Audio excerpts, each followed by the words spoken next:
Good morning, everybody, and happy Father's Day to all you dads out there. And welcome to Everything Bears, where we will talk about everything Bears. It's the unofficial cutdown day for the Bears here on the Everything Bears show. So let's get into the intro and we'll talk about it next. Mic check. Chicago check. Monsters of the Midway check. Every Sunday got the city on fire. Every episode taking Bears fans higher. Talking quarterbacks, linebackers, draft day dreams. Breaking down the game like a championship team. No hot takes, just football facts. Blue and orange faithful got our backs. From Hollis to today, we carry the torch. Welcome to the show. Pull up a chair on the porch. Everything Bears show. Bears, let's go. Everything Bears show. Everybody knows. Everything Bears show. From the lake to the road. Everything Bears show. Chicago, let's go. The Bears never sleep. And neither do we. Everything Bears show. Everything Bears show is off the chain. He's out of control right now. I'm always out of control. Welcome back, everybody, to the Everything Bears show. Your home for Everything Bears. And if you're new to the channel and you love Bears and you love everything about Bears, smash that like button. Hit the subscribe button. Hit the bell so you get notifications every time we go live. We greatly appreciate it. Good morning, everybody. And Wedge just said, happy Father's Day to everybody. Noah, you're in the building. AC Adam, you're in the building. Everybody giving shout outs, giving up daps. Good morning. How's everybody doing? Wedge? Doing good, man. Doing good. So, glorious morning here in the beautiful Midwest. Nice and cool to start with. Supposed to warm up. And I have some ribs sitting on the counter waiting for my special attention after the show. Father's Day ribs. There's nothing better than Father's Day ribs. There's nothing better.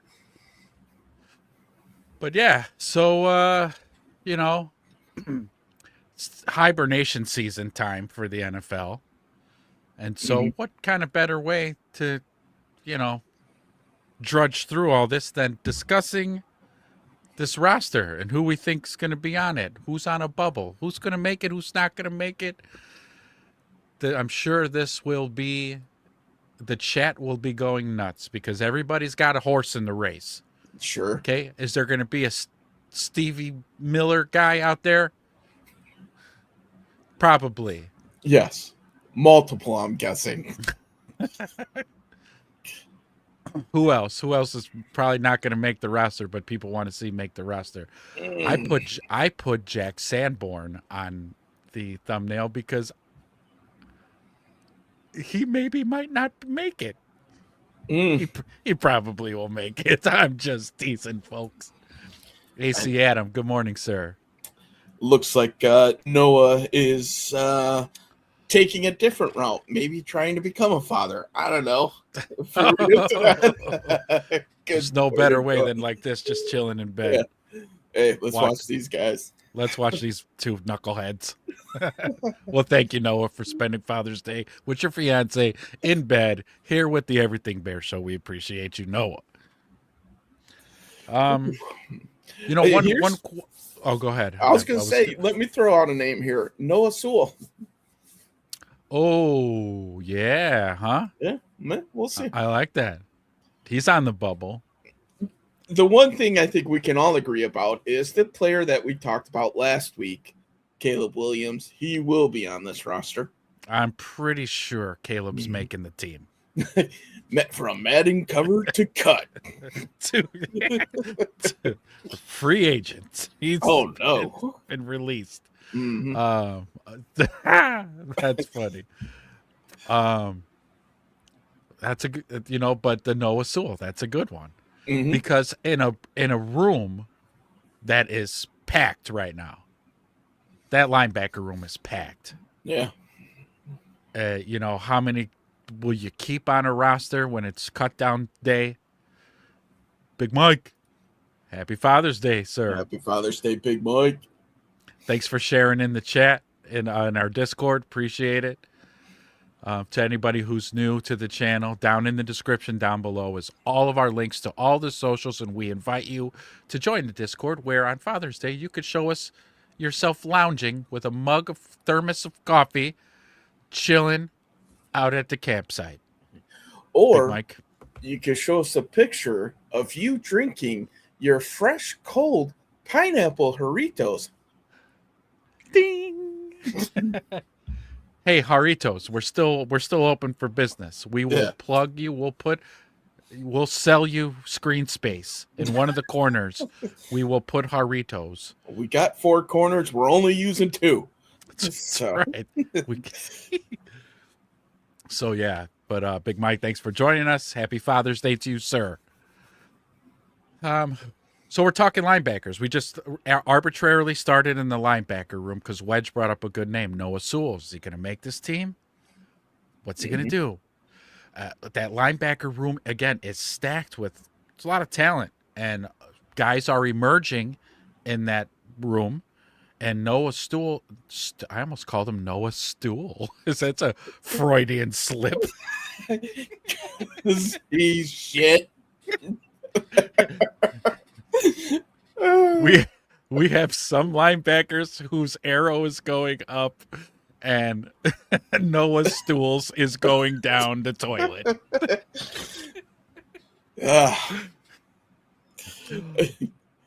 All right. Let's try to bring this back up for a second. A little bit off topic here, but I wish Chris was on, because I'm about ready to talk soccer just for a second before we get into the rosters. Have you seen all this stuff about like these fan bases invading cities and taking over cities and like all their chants and stuff? No. Okay. No. And so I'm on Twitter. I haven't seen this. Yeah. So the Scots have basically drank Boston dry. Good for you guys, man. I did see that. Yes. Where they had to move to boats and drink on boats. So yeah, if you are on TikTok, you see all these people eating our food, and they're like, "Oh my god, this is the best best ever!" And they're eating at places like Waffle House and Culver's and Cane's, and so they're enjoying all of our processed foods. Yes, to the max. People walking into Buc-ee's being amazed, and then you have. Yeah. To be fair, Buc-ee's is, come on now. Never been, man. Never been. So we don't have any bias. We have a billboard saying that the nearest Buc-ee's is 456 miles away on your way down to Milwaukee, but, Oh, that's it? Yeah. And then, this one Japanese dude keeps popping up who's tried, like, Texas barbecue, like brisket and dino ribs and stuff. He's like, this is amazing. You're welcome, sir. Mm-hmm. You're welcome. And this orange shirt, I should be part of the Netherlands fan club and all the chants that they're doing in the streets and all this stuff. Yeah, pretty cool stuff, man. The European nations getting to get a full dose of America, and they love it. One of the chants that I saw that the Americans should use is, if we win, you got to call it soccer type of thing. Oh, let's get that going, man. Yeah, no football. I saw that on Twitter now. Yes. Yeah, that it'll be no longer called football. It will be forever known as soccer. Yeah. You look up like some of the pageantry that these guys have. It reminds me of college football atmosphere and their fan bases. I see the comments rolling in here. So yeah, we got a good one here on deck. You finish your thought, and then I'm going to get right to Ricky's comment here. Yeah. So you look up after the show, man. I want you to look up the Netherlands, like Team Orange chants and stuff like that. Okay. And you'll be amazed, man. I can't get enough of it. So I'm glad they're, doing their thing, enjoying the U.S. And, a lot of the comments that you hear from these social media people is like, oh, we now know why people are on there boasting how U.S. is the best country. So it's kind of nice to see, some of that fanfare from those other people. Yeah, exactly. I feel essential now. Mm-hmm. Feeling essential. We got Ricky. Thanks for bopping in. Thank you for joining us this morning, sir. He says, and I like this, I like the rookie Matthews from Michigan State. I think he has a chance to beat out Hippolyte for the last linebacker spot. That is a great call, Ricky. Yeah. Because Hippolyte would be another person that I would think is on a very thin bubble. Just like Noah Sewell. Hippolyte might be, you're out of here. And for a young, better talent like Matthews from Michigan State could absolutely take his spot. Sure. I think one of those guys, his Hippolyte's neck is sticking out pretty far right now, and the cleaver is hanging over. So, yeah. So thank you. Thanks for joining us. Thanks for joining. Big Mike says, back to your soccer stuff. Makes sense. I would need to be drunk AF to watch soccer game too. Yeah. I'm not watching soccer. I refuse to watch the soccer. Yeah, I haven't watched the lick other than these social media posts with these fan bases. They have the fan bases. Yeah. The Tartan Army marching down the streets of Boston, wailing on the bagpipes, and everybody marching to the field. It's all cool stuff, man. It reminds me of college atmosphere for sure. I'm sorry, Wedge. I misunderstood you. I was thinking of a different fan base. No. From what I've been seeing on Twitter, like I said, NFL ladies, step your game up. Yeah. Step your game. I don't know what these soccer fan women are doing, but my goodness. Hey, it's soccer! Yay for soccer. Claytonic, good morning. Thank you. Bear down. Bear everything. Thank you so much. Thanks for coming in. Thanks for stopping by. So we're talking linebackers right now. As Ricky just mentioned, Wedge brought up a good name, Noah Sewell, on a bubble. Might not make the 53. I don't know. There's a lot of linebackers in that room. As I mentioned, Ricky then commented, Ruben Hippolyte, another guy. Yeah, he's on a rookie contract and we drafted him, blah, blah, blah, but we also drafted more linebackers. So that linebacker room's going to be intense competition. Absolutely. And names like Hippolyte and Sewell might be on the you're not making the team list. They got to show us something. Not impressed at all with Hippolyte in what he's shown us. He's been hurt, dinged up. The times that he's been in there does not look like he's a force. He's average, I would say, on special teams. He's fast. That's all he has going for him. Right. You want to start with linebackers? We might as well. Yeah, we're here. Yeah, we're here. So let's start there, and then I got the roster pulled up so we can see everybody who's currently on the rosters that will be going into training camp in the next I think it's about 5 weeks away now, right? So let's see what we have. Some of the names we're not going to be as familiar with, but we'll take it from there. So hold on just a second here. All right, no problem.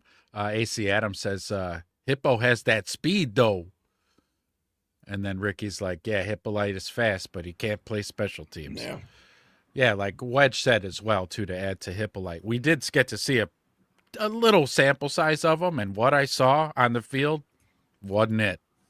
Yeah, was not impressed. Let me make this a little bit bigger for you guys so we can start going through this here. Do you have the roster breakdown still as and how many we kept last year? Holy cow.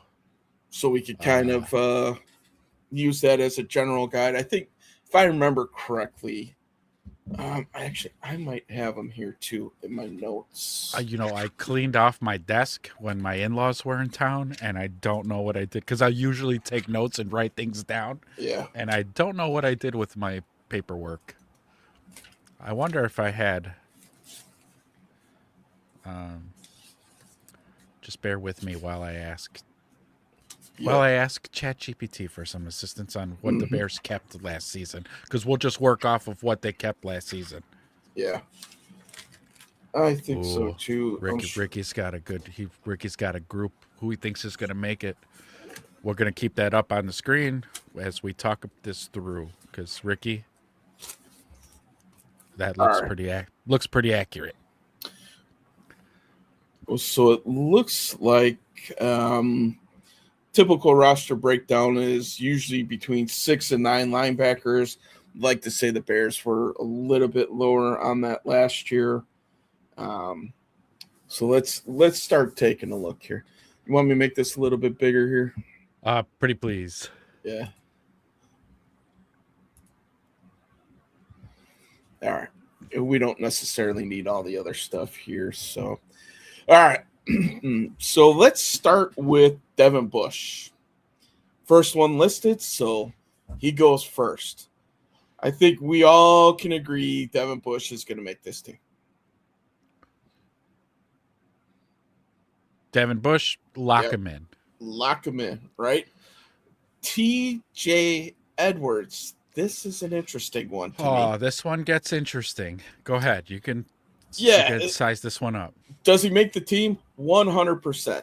Is he here after the trade deadline? That is TBD. Up for debate. Yeah. I think it depends on how well these guys that we brought in this year end up playing. He could be one of those guys that they might decide to move. To me, TJ Edwards is wearing that same badge that DJ Moore wore last year. Team leader, a pillar in the locker room, but starting to get to the back end of his career. Production's going down a little bit. And some of the guys that we brought in, honestly, are starting to pass him by, maybe. DeMarco Jackson being one of the main guys that I'm thinking here. Yeah. And is it injuries, too? I mean, TJ Edwards starting to look a little similar to Kyler Gordon. Mm-hmm. Of you can't stay on the field. And so, yeah, I don't, continue. I'm sorry. Yeah, no, we're good. So I think at the beginning of the year, assuming he's healthy, he's good to go, which everything is pointing to that. I do think he gets the veteran nod as the starter there, probably wears the green dot, though I do have a feeling that might be short-lived. I have a feeling that, like, DeMarco is going to end up wearing the green dot. He did wear it last year. Just the speed that he brings, and we were talking about it before, in your base nickel package, we're probably looking at Bush and Jackson as your 2 nickel linebackers, who will be out there most of the time.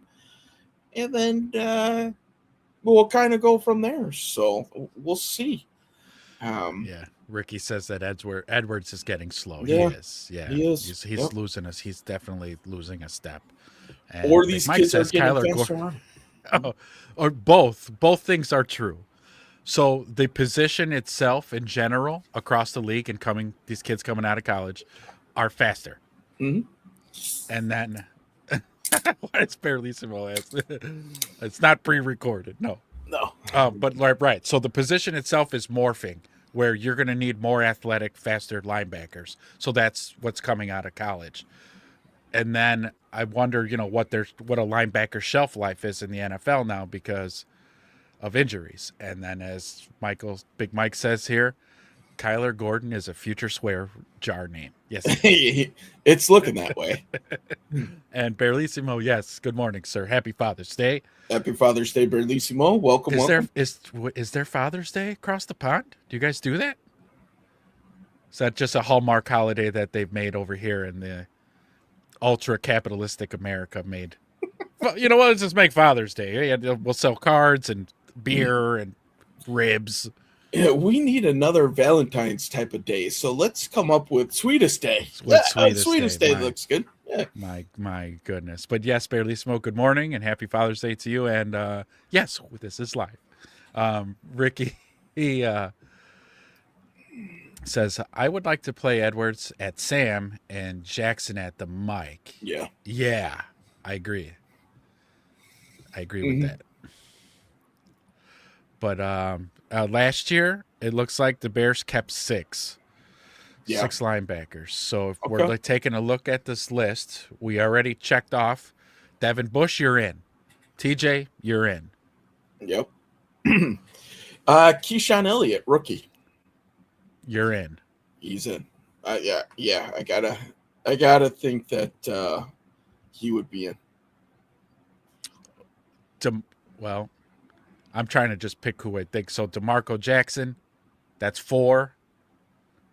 Barlissimo says, yeah, it's Father's Day. We celebrate being the joint co-parent of USA amongst other children who aren't as well behaved as we'd like. And you guys celebrate with a tea party. We celebrate by throwing tea off of boats. Yes. We celebrate by throwing meat on the grill. Yes. So we got 4. There's 4. Now there's only 2 spots left. Who's making it? So we got Bush, Edwards, Elliott. Oh, right? Sanborn? Yeah, Sanborn, if we're starting to jump around a little bit here. There's only one. There's only room for one more. So that last linebacker spot, just kind of going through it, that's the one that's up for grabs. We got Tony Fields, which is the UFL guy that they signed, who's played in the NFL. I think he got a couple starts or playing time with the Browns. We got Ruben Hippolyte.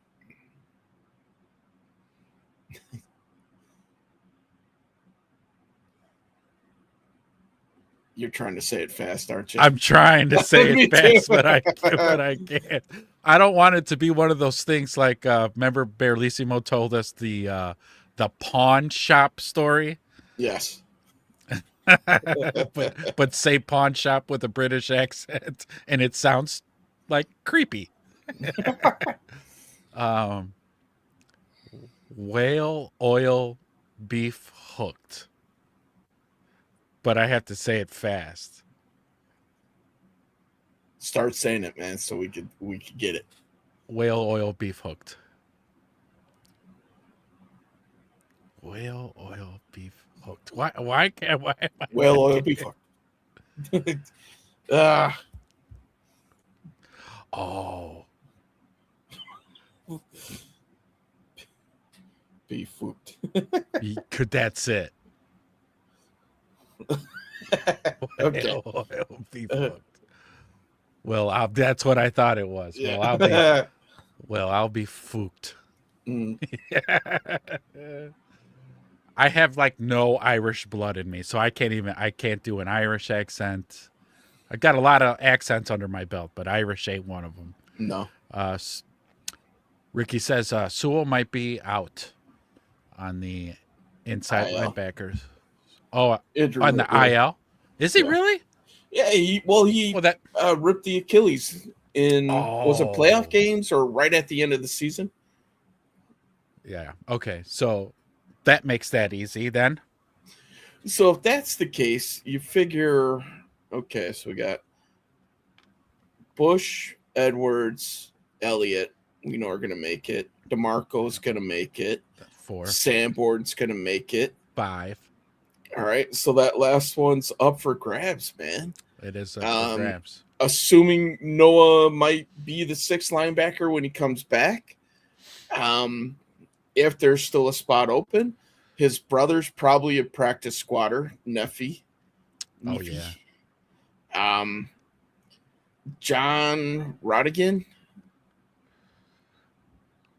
Well, that Matthews kid from Michigan State, too. If this is a good opportunity. So if Sewell's not going to be able to participate, this is a great opportunity for these young bucks to step up during training camp when the pads come on.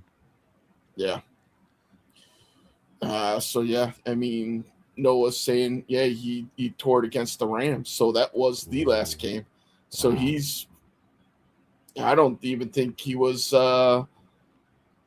participating or light jog or anything in OTAs. So, ooh, big yeah. Is the Macho Man? Yeah, an accent. That's pretty good, Wedge. Yeah. I'd say that I think that counts as an accent. Yes. Okay. Good. Macho Man's been popping up all over my feed too. Must have been after that cup of coffee or the cream rises to the top conversation we had. Cup of coffee in the big time. Whatchamacallit? Really quick, since we're speaking about late season injuries and people missing half the season, are they pushing back Micah Parsons? Did I just see that on Twitter yesterday? Or do my eyes deceive me, or is that fake news?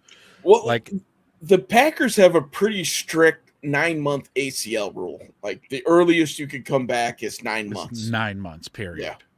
So they don't want to hear that you're feeling great. None of that. No. So what? That takes them to the middle of the season? Game 4. It's either 4 or 6 that I can. Or he was coming back for the Bears game, I think. But he also had that MCL setback. So I don't know if that changes the timeline for the Packers or what. So okay. All right. Barlissimo says, don't we have 2 Sewell brothers? We do. Yes, we do. John is a good special teamer, Ricky says. Okay. Mm-hmm. Which we're going to need. We're going to need good special teamers. It's just, it's the third phase. It's probably one of the more overlooked phases, obviously, but it's very important. It's a very important phase. Barlissimo says the Sewells don't make it, in my opinion. Mm-hmm. Okay, he was answering him, and then Discord. Are you in our Discord, Barlissimo? Or maybe do you not do Discord? It's fine if you don't, but if you do, the link is down in there. Come and join us. Yeah, see, you're seeing that too, Big Mike, right? Mid-season. Yeah. Okay. If they do, man, that could spell trouble. We saw what happened when he was misinformed before. That defense was completely different. Completely different defense without him. All right. Barlissimo just joined the Discord. Welcome. And we got to have you on the show sometime. We won't even talk football. We'll do impersonations. Yeah, we'll just do Macho Man. Yeah. Nice. All right, so we got the linebackers taken care of. Now, he sent a voice message. Oh, boy. I have to hear it because he probably did it. Can't wait to hear it. Oh, come on, Barlissimo, for real. Here, I'm going to put it on the screen now.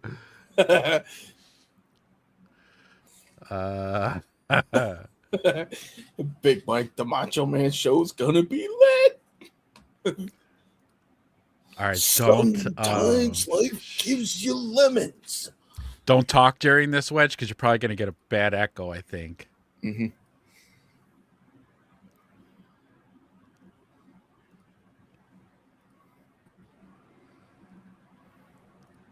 It's just Barlissimo Wayne in here with his best Macho Man accent for you there.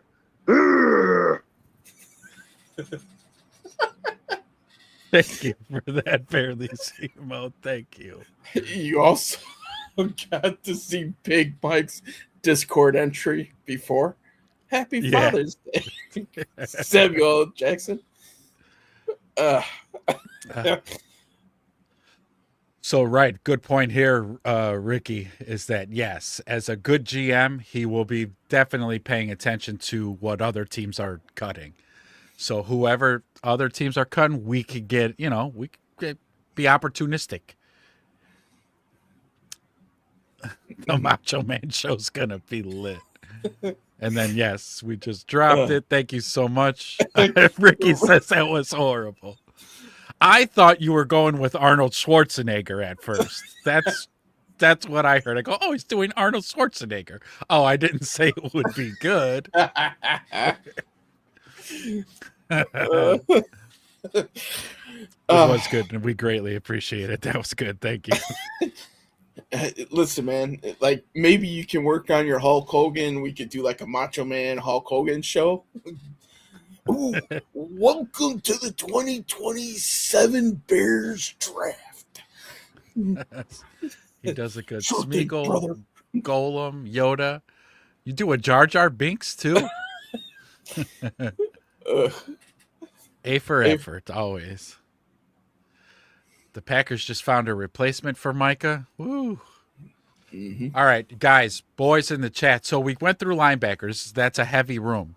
Is there a position of interest, or you think it's going to be another one of those rooms that's a little packed and don't know who's going to make it? Can we do this? This is a big fighting topic. If you don't mind. Sorry, Wedge. I didn't mean to cut you off there. You're good. Well, let's start a fight in the chat. Left tackle. Oh, Ding, boy. ding, ding. Started, boys. It's the Royal Rumble. Oh, Barlissimo says cornerback. This could be an interesting room, too. Let's save the, you know what? Let's stay on the defensive side of the ball. We'll go with this one, cornerback. Okay. So Because I like this room. I think this is a pretty stacked room. So, yeah. I think last year, if I'm reading my notes correctly, they kept 11. Does that sound right? DBs 10. So they kept 5 corners and 5 safeties. I have Cole Kmet before Braxton at left tackle. Oh, brother. Brother. I'm telling you, that I can't wait till we start talking left tackle. Because, not feeling great about this Braxton getting. And I know they weren't in pads. I guarantee you Braxton's role. I know he got a lot of work with the ones during OTAs and minicamp, but they're not wearing pads. The second they put pads on, you're going to see him with the second team, then you're going to see him with the third team. Yeah. Just line Vandenberg up over him, and let's go strength on weakness. Let's see what he could do. Yeah. Because get your pad level lower than his and just push him back. Expose him. Right now. Let's get it out of the way right now. All right. We're back to DBs, boys. DBs. If we're talking DBs, man, I don't even think we have 5 true safeties on the roster. Yeah. So this is going to get interesting. So Josh Blackwell, he's in, right? He's a safety. Yeah. No, he's special teamer, right? Definitely great special teamer. Did he fill in at safety last year? I think he did. I bet we've seen him back there before, but I think won't he from time to time, he'll be a nickel too. Yeah, I think so. And that's what I was like thinking back to. Kobe Bryant, he's in. Yeah, Kyler Gordon, if he's healthy, obviously he's in. Elijah Hicks, he's in. Yeah. Leaving to the for sure's here. Jalen Johnson, he's in. Yeah. Cam Lewis, he's in. Yeah. Malik Muhammad, he's in. Yeah. What is that? What are we up to? Tyreek, he's in. Thieneman, he's in. Yeah. So this battle between Terrell Smith and Tyreek Stevenson is going to be another one of those things to keep an eye on. You got, and that might be for the backup. From what we're hearing, Muhammad is playing great. He's a rookie, so let's give the veterans the benefit of the doubt. But if he outplays him, he outplays him. I'm sorry, then you win the job. Mm-hmm. Sorry, Tyreek. I'm sorry, Terrell Smith. If Malik Muhammad outplays them, then the kid's a starter. That's it. Yeah. Dylan, Kobe, Cam, Hicks, safety. So is that a move that they got to do? We've talked about edge before where they don't have enough edges on the roster. So we're predicting a move there. Do they bring in a safety?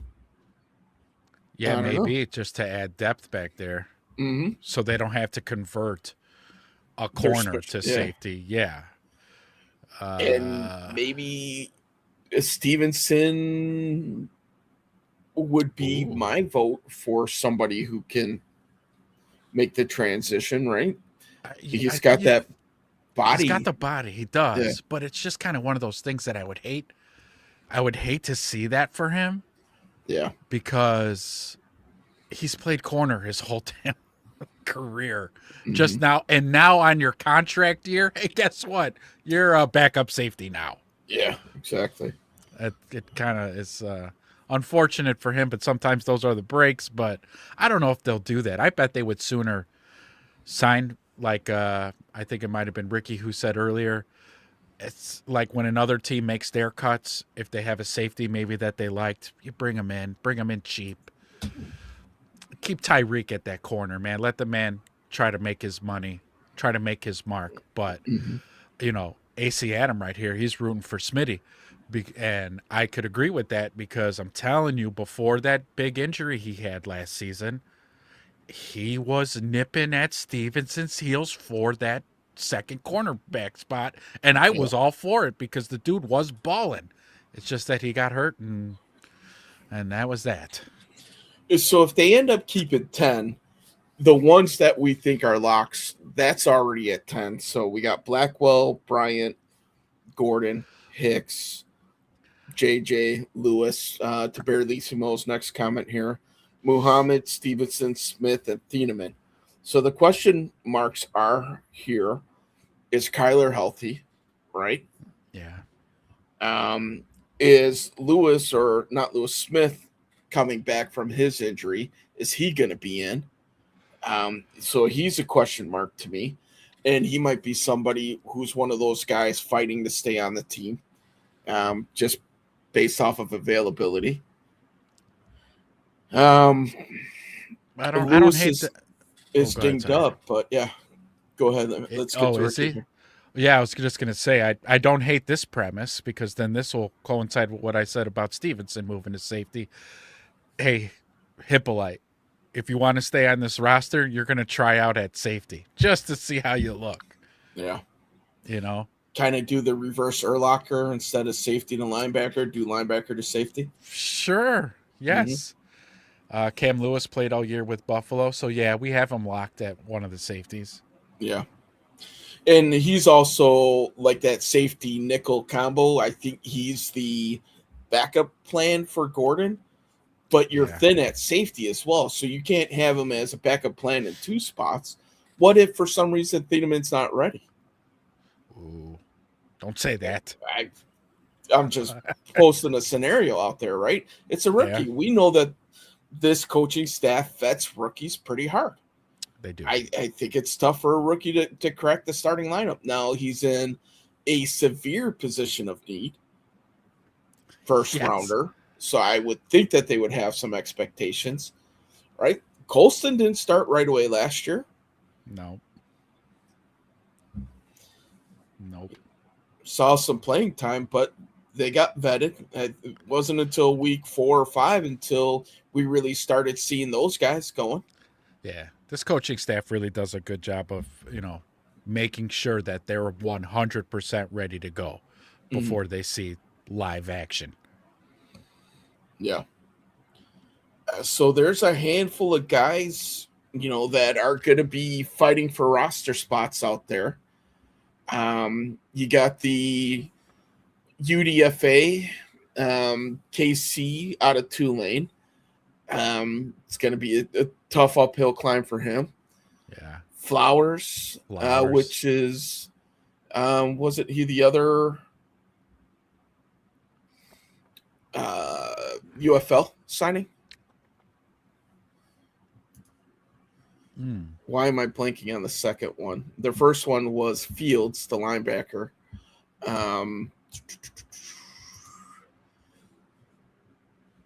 He played, God, I can picture him. Man, the old brain's not firing here.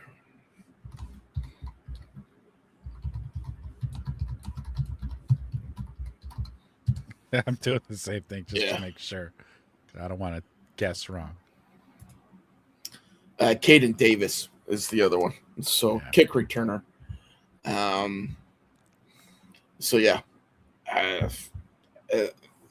yeah, now that we're talking about it, I can remember talking about him in the last show where he's kind of in the same mold of Khalif Raymond and Xavier Thomas. So that was kind of an interesting signing for me. Big time. But yeah, I mean, so when we're starting to look at these rosters, to me, there's a couple big glaring holes in here still. Safety's still not where it needs to be. And when we get to the D line and talking about edges, we still have a hole there too. Just not enough bodies right this time, especially if you factor in the injuries that the Bears still have. Good morning, Gaff. Happy Father's Day, sir. Thank you for joining. Good morning. Joining us on Father's Day Sunday morning. We appreciate it. Thank you so much. Gav's got to be thrilled. I saw Simmons signed a 3-year deal with the Titans. That's right. Congratulations, Simmons, the guy you've been, touting big time. Got his bag. Yep. Got his bag. Rightfully earned. But edge. This is one of the positions I dread having to talk about. But since we're on the defensive side of the ball, and I like the depth of what we have at DB. Like you said, maybe bring in some other kind of safety, perhaps, even though Berlissimo did bring up the fact that Davis did play with Buffalo at safety. So, yeah, maybe he's just Lewis, or was it Lewis? Sorry. Cam Lewis, that's it, not Davis. Being the third safety that can play either one, free or strong. And so, yeah. Gav says for about $5 million more a season, but he deserves it. Yeah. Plus, he gets his guaranteed money back. It's kind of funny to see the shift in the NFL with contracts. How when players run out of guaranteed money, they want to restructure, renegotiate to get some of that guaranteed money back. Vita Vea in Tampa was one of those that's kind of in that position. So Jalen Johnson's going to be in this position. Yeah. He's not guaranteed any more money after this season. So will we see a revitalized Jalen this season? He looked okay in his last contract year. He looked great his contract year. Yes. Ricky saying if Turner's out, we need to sign Bosa. We need to sign somebody. That's for sure. Even if Turner's in, I think you still got to seriously consider it. We got to bring somebody in. Somebody. Yeah. I don't care. Jadeveon Clowney, Bosa. Just bring somebody in. Yeah, the top two names right now after the re-signing Cam Jordan in New Orleans. So those are the top two names. Hell, I'd be okay with Von Miller at this point too. A little long in the tooth, but a situational guy, bring it. Yes, a specialist, if you will. Yes. Like, it's like bringing in a reliever. You know his stuff. You know what he's going to throw. But we know it's a passing down. It's third and long. Put him in. Yeah. Let him do his thing. My question before we get into the D line is, what's the backup plan for Kyler Gordon? You got to think that they have to have something in place to where when he gets hurt, it's not even a question of if anymore. It's when he gets hurt, who's going to step in? One of the names that they're floating out there is the free agent from the Colts that they just recently cut, who is a nickel. Okay. Yeah. So he could possibly be a backup plan. Who knows? Yeah, Ricky says right here, this is who I would think would be the plan if Kyler goes down. It's gonna be Cam. So he'll be backup safety and backup nickel. Mm-hmm. Yeah, which is gonna be interesting, right? I mean, I don't know. He says Moore from the Colts. Yep, Kenny Moore. I don't know.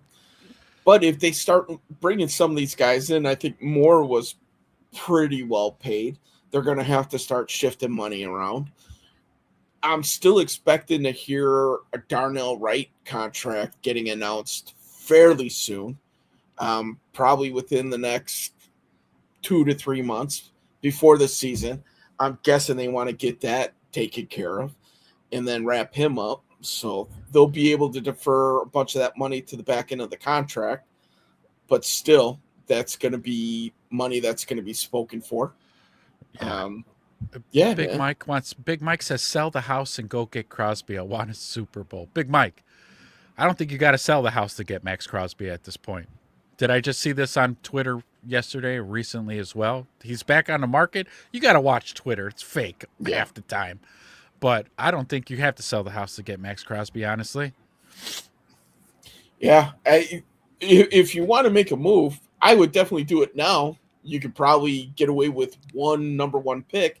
If he comes out and sliding up after the injury, the asking price just now goes right back to what it was, 2 number 1s. Right. Slimbo Boogie, thank you for joining us this morning, sir. Happy Father's Day to you. He says Rams, 30.5 points per game in 2025. On the lakefront, the Bears held them to 17. Boy, was that lovely to see, too. That defense was on fire that night after 4 quarters and made a stop in overtime. They did, and we had them. Quit reopening wounds, Slimbo. And we let them off the hook. And we let them off the fucking hook. Anyways, Lions averaged 28.3 points per game, and we held them to 19 on the lakefront. Dallas scored 27.7 points per game, and we held them to 14 on the lakefront. Okay, let's see. He continues. Bears on the lakefront held Dallas to 14. Saints 14. Giants 20. Browns 3. Green Bay 16. Lions 19. Rams 20. Bears hosted 10 games on the lakefront, including the playoffs. 7 of those games held teams to 20 or fewer. So you're saying our defense didn't travel? I can think of 2 games. Or he's making a case for that we need to stay on the lakefront. I remember a 50 burger getting thrown up in Detroit. Yeah. And a 40 burger getting thrown up in Cincinnati to Joe frickin' Flacco. Let's see. Ricky says a first and 2 seconds should get Crosby. I bet it's less than that. Yeah. I bet it's 1. I'll give you a first rounder and a player. And a second next year. And a second next year, the following. And Crosby's as good as yours. Barring his physical. Gav says, have you seen the Lions are taking a hard look at Anthony Lucas, defensive end? He might make the team over their second pick more. Telling you, the Lions are moving backwards. That's what I think, unfortunately. I think the Lions, not unfortunately, unfortunate for Lions fans. The Lions' arrow is, I don't know the trajectory of how steep the arrow is going down, but it's going down out there. And it all started with Ben Johnson leaving Detroit and coming to Chicago. Mm-hmm. Slimbo, thank you for those great comments and giving us those numbers on what the Bears did at home. You know, the Bears fans, you got to think, especially in the later months of the season, it's cold. Mm-hmm. The crowd is amped. Soldier Field was amped.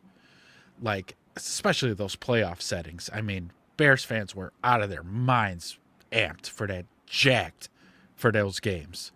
And,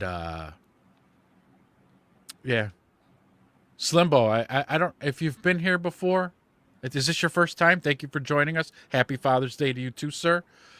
Totally off topic because we're talking about roster. Slimbo, are the Bears staying or leaving the lakefront? What are they going to do? Do you think they're as good as gone? Do you think they're in Indiana? I just want to get your opinion because I see you in other Bears chats all the time, and I want to. Slimbo's been with us plenty of times. I don't remember his take on the stadium though. So Ricky says no Ben, no Lions. So sad, but thank you. Yes. No.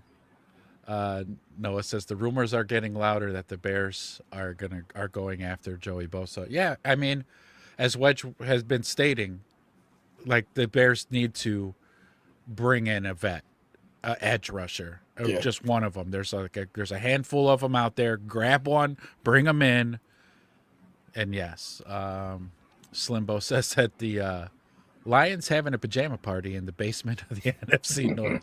Kool-Aid expired. Chugged it all last season just to finish in last place. Only thing Dan biting now is his tongue. No kneecaps, no nothing, huh? Yeah, that's right. Ooh. The Lions staying on the lakefront. Okay. Yeah. Hey. The pure numbers, and we'll get to it, man, as we transition over. I'll be curious to see, just wrapping up on the DBs, who's going to make the practice squad from there. You could throw everybody else in a pot. There's no one real name that is sticking out to me that would possibly be able to make it. Who knows? They could bring somebody from the outside. We'll see. I'll be curious. I'm going to be curious to see how they use Muhammad this year. Are they going to use him in nickel situations just to get him on the field? I don't know. We'll see.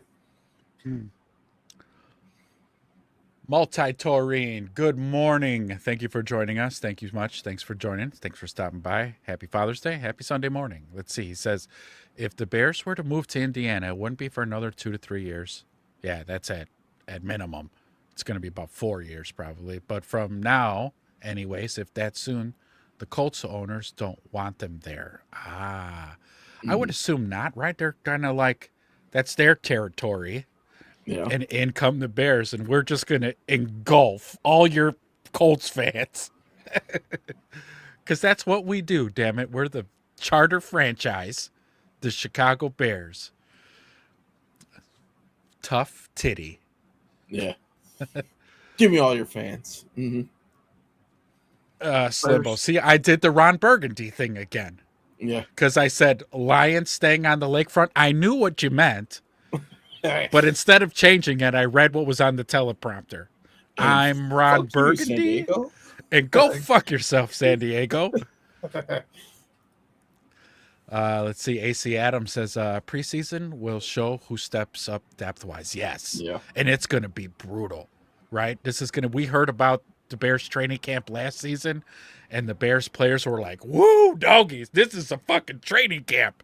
Well, round 2, here we go. Yep. Yeah, the DB squad will be one of those that we'll see. Jalen Jones, he's been on the practice. Yep. Yeah. So he's been he's been on the practice squad for the last few years. So yeah, so he'll be another one. Malik and Xavion, 2 certified SEC ballers. Mm-hmm. Absolutely. Ricky agrees. Bears get a free ride. Indy had to pay coming in from Baltimore. Yeah.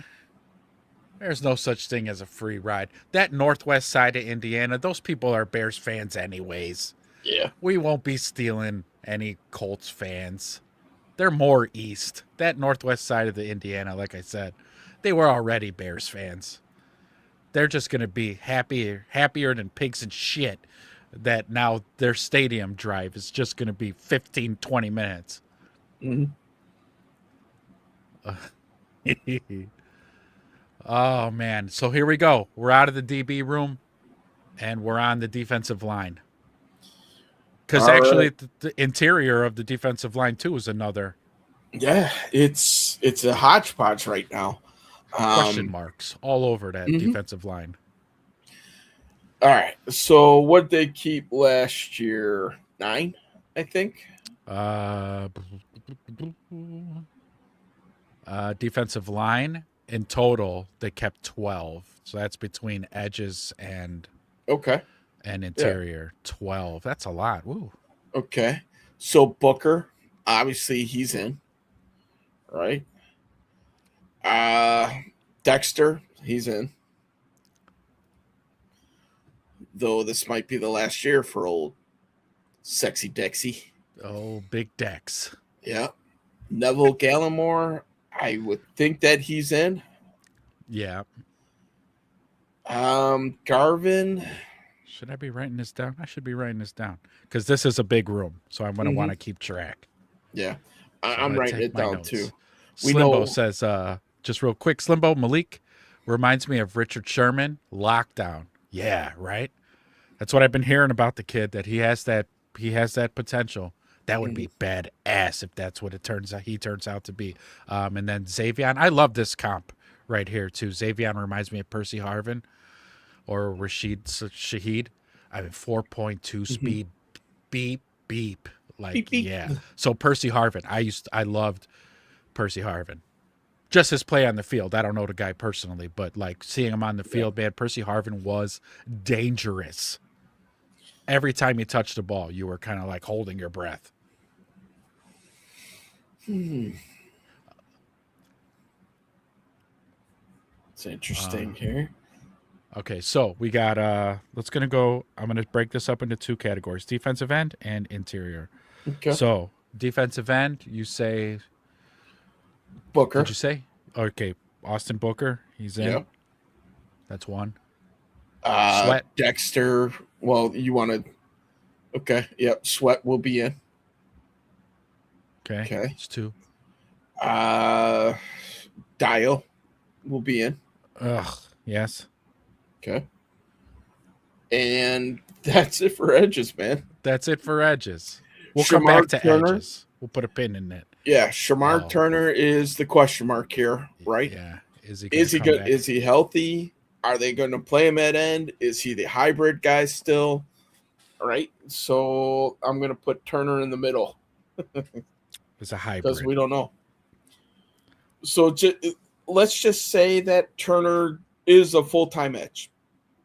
That still only gives you 4. Is 4 enough to go into the season with? No. I would say you'd probably want 5. Yeah. I would agree with you. Right? So that tells me somebody's coming in from the outside. They're just biding their time, waiting to see, and then go from there. So Ricky says Sweat, Dio, Booker, Turner, Dex, Garrett, Vanderberg, Gilmore, and Hardy. Is Hardy still with us? Yeah. Yeah, okay. They re-signed him, so he's right. a special teams demon. Yep. Yeah, that's right. They just signed him. That's why his name popped in. I don't know why I thought for a second he left, but no, we just signed him. Yep. Yes. Oh, see, these are interesting names too, because we talked about Loving and like him maybe making the 53.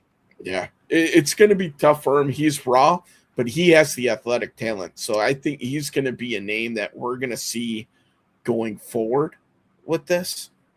So yeah. Slimbo says in 10 games last year, Austin Booker had 4.5 sacks. That's more sacks per game than Jared Verse, Odafe Owe, yeah, Gregory Rasu, Jalen Phillips, and Abdul Carter. Yeah.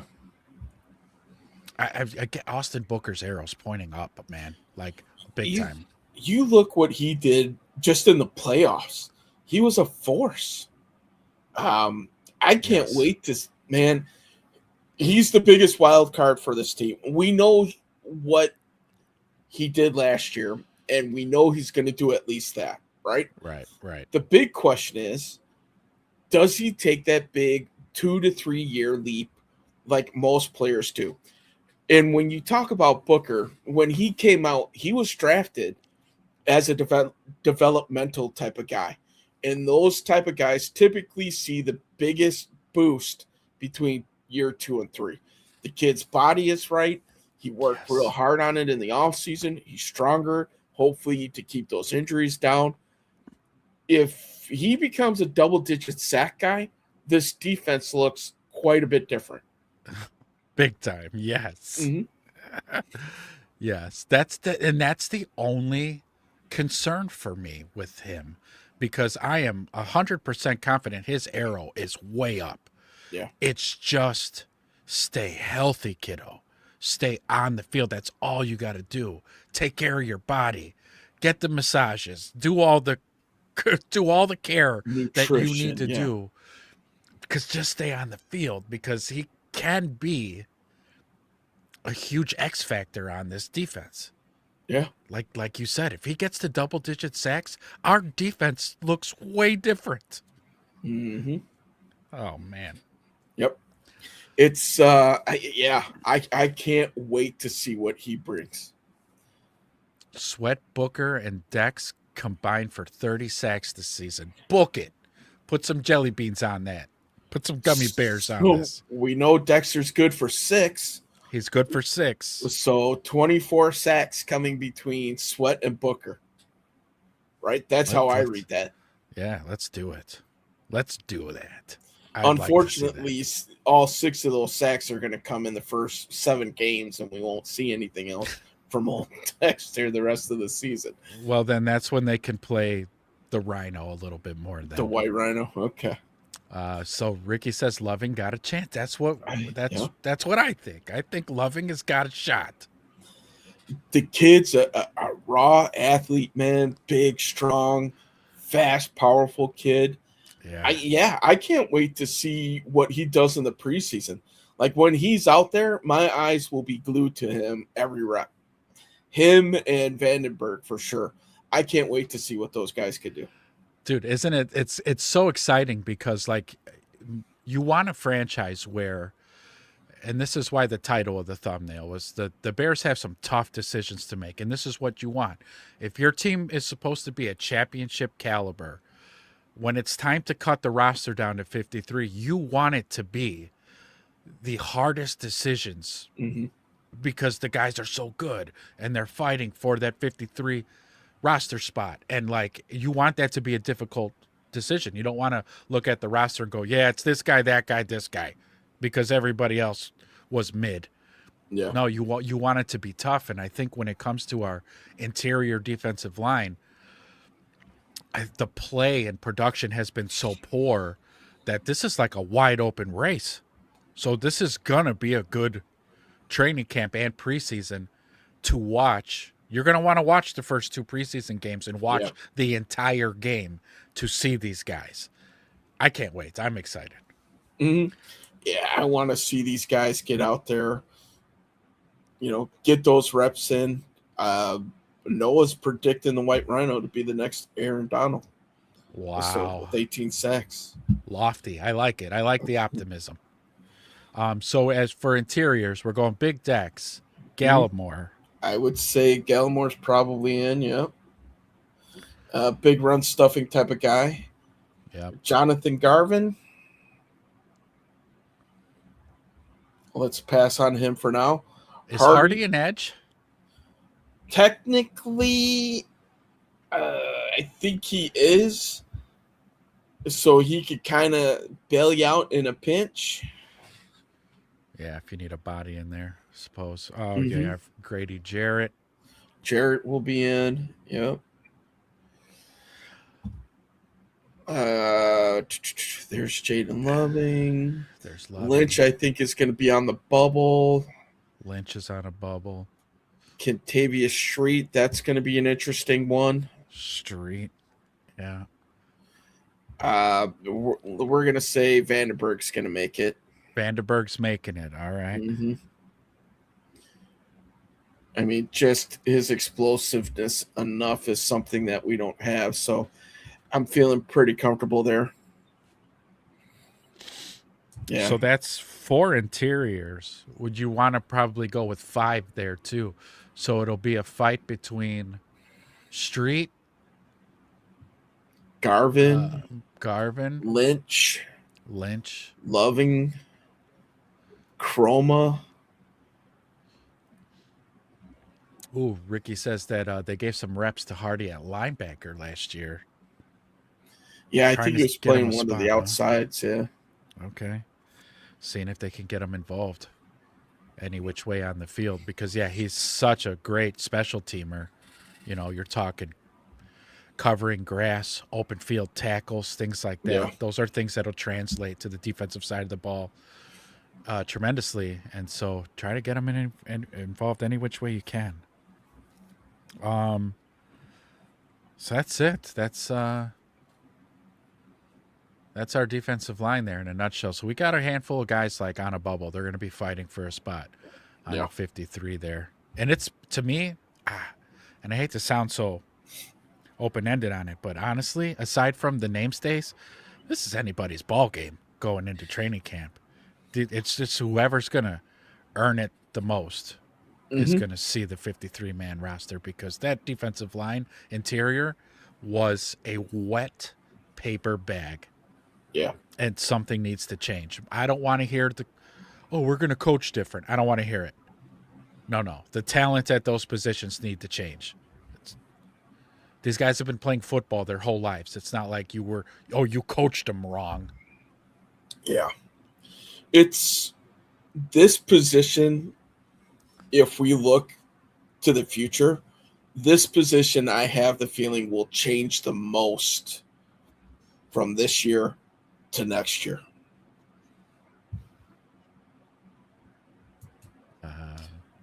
Grady should play better this year. He's playing hurt. He better. I mean, he came out and said it. He said he owes Chicago a better season than what he gave us. Yes, you do, sir. Yes, you do.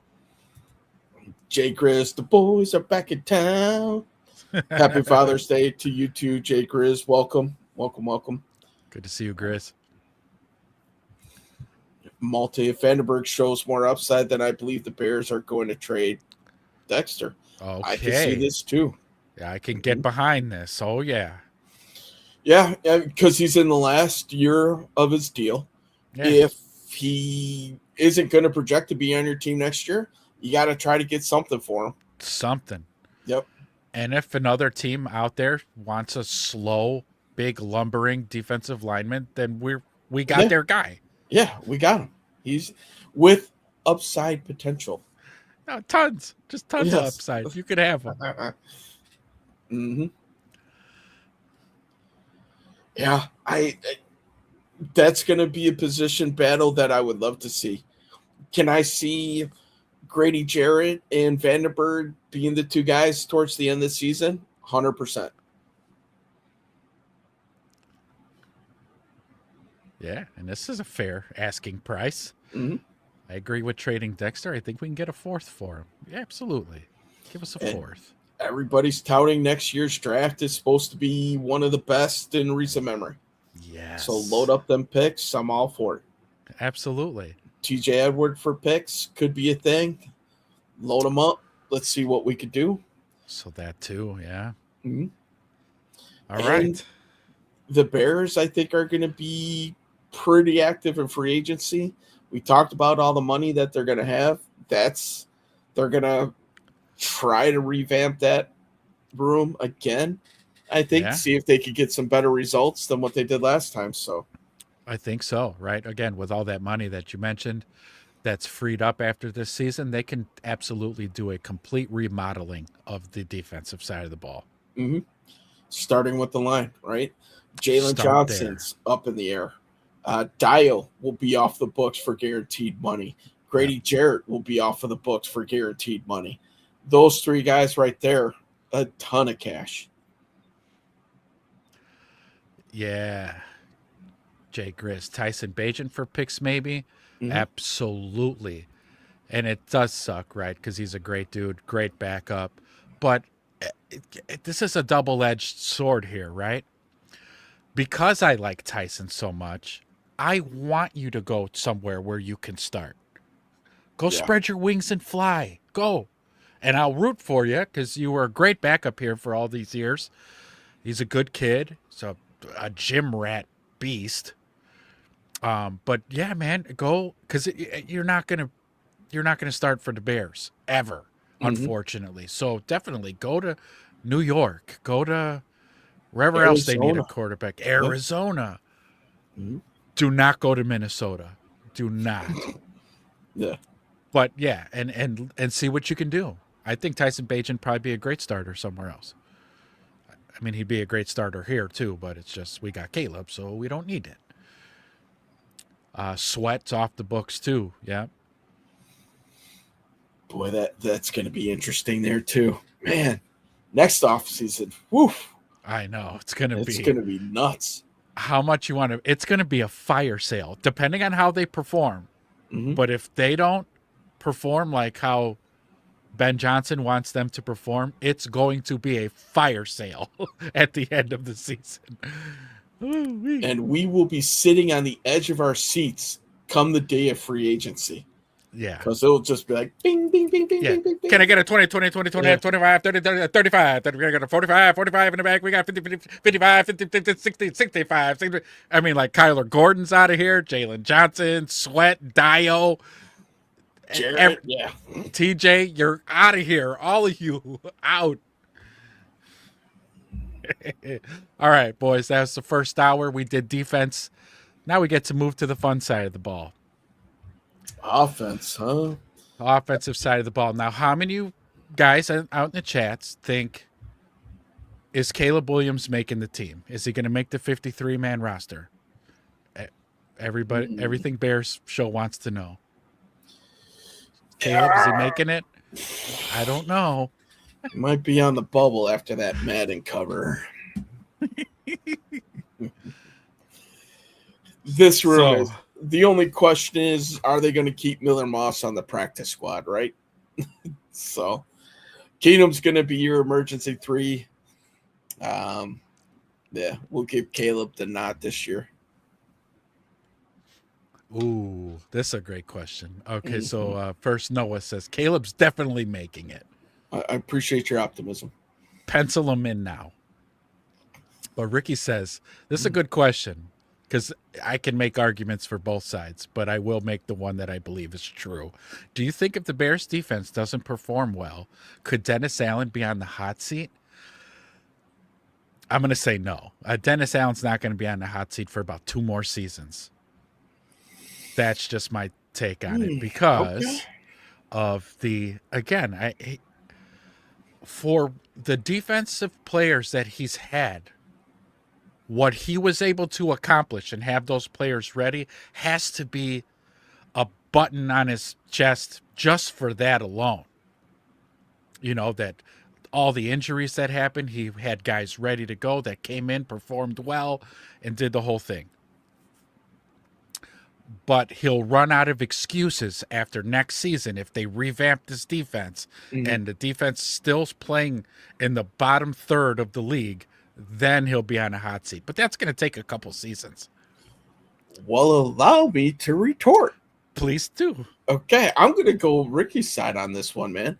I do think he would be on the hot seat.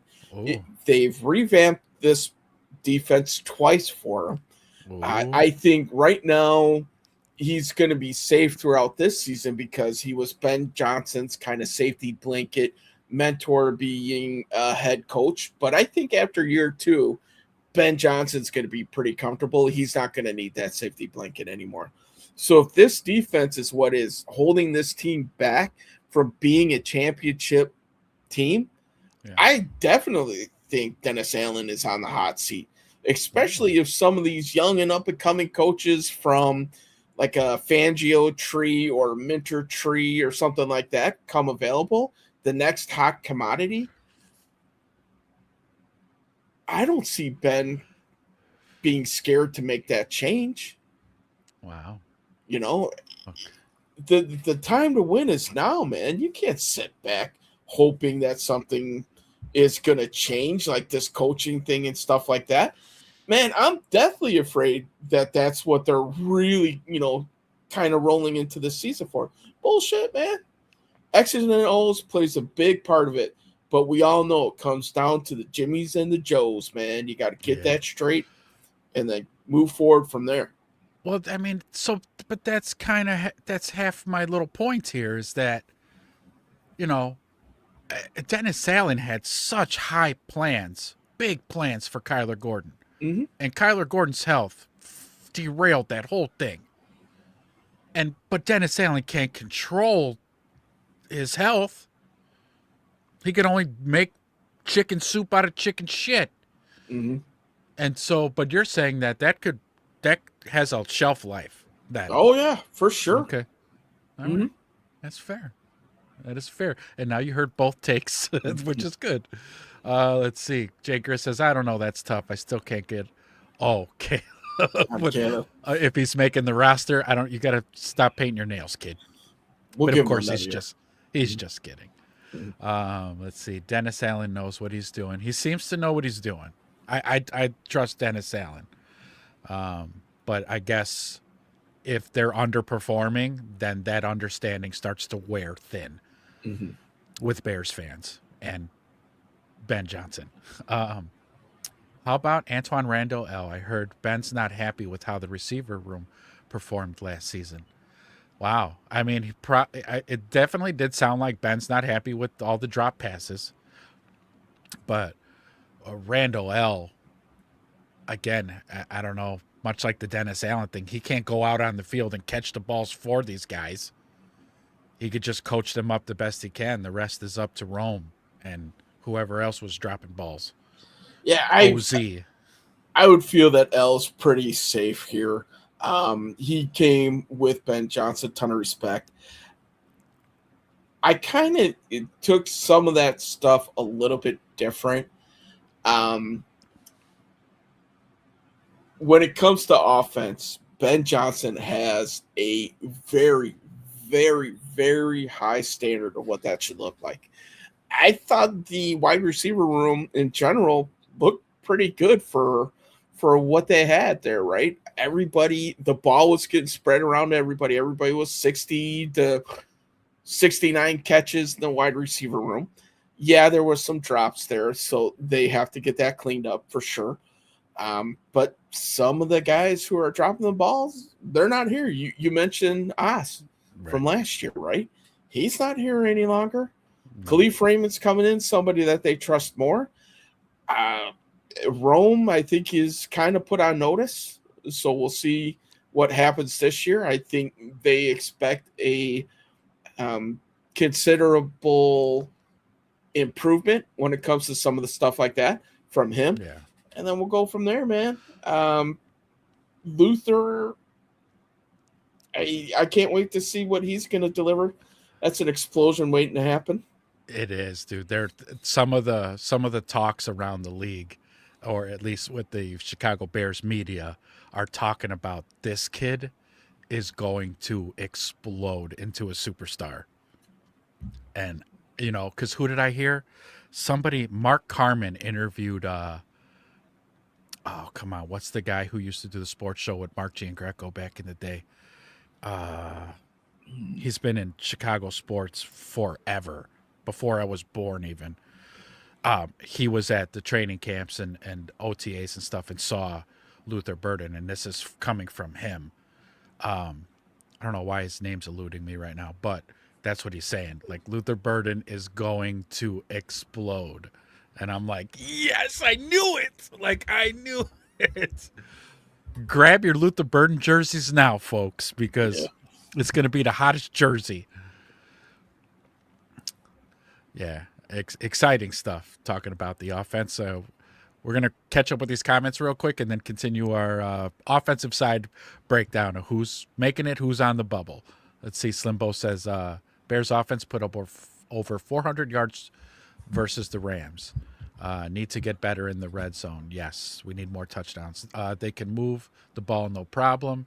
Yeah, there you go. Cash in more touchdowns this season and go into the fourth quarter up by two TDs instead of chasing points. That's absolutely the go-to game plan. We have to start fast, get ahead early, and keep our foot on the throttle the whole game. No more heroics at the end of the game. Unless, of course, you need to, which we know Caleb can do.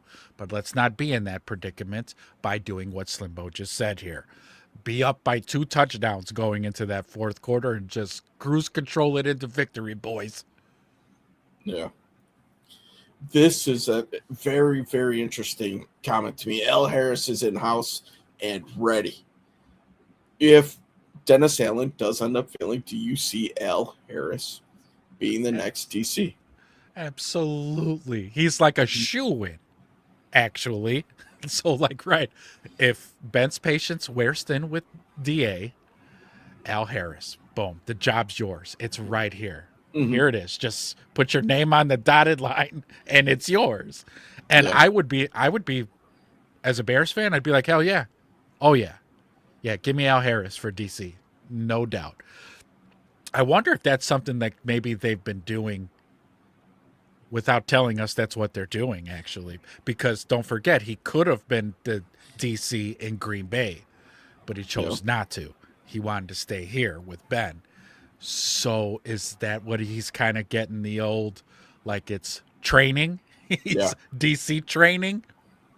Well, Let's go. We'll know if he's calling plays in like a preseason game, right? As part of his development. Like, hey, let's let Al call some plays. That would be a big tell. Yes. Mm-hmm. I like it. Great comment there. Slimbo, I would have went for 2 points and never let the game go to overtime. Also versus the Rams. Yeah. Ooh, Ben was probably, it crossed his mind. He was like, do I go for 2? We're on fire right now. But no, honestly, in that overtime, the defense came up big and made the stop that they needed to.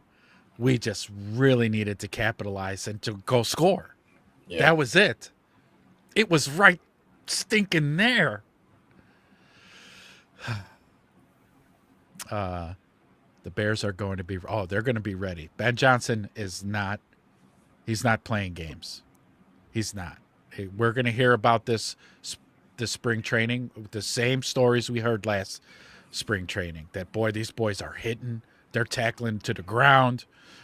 We brought in other teams to practice with us, and they're beating the shit out of them. Mm-hmm.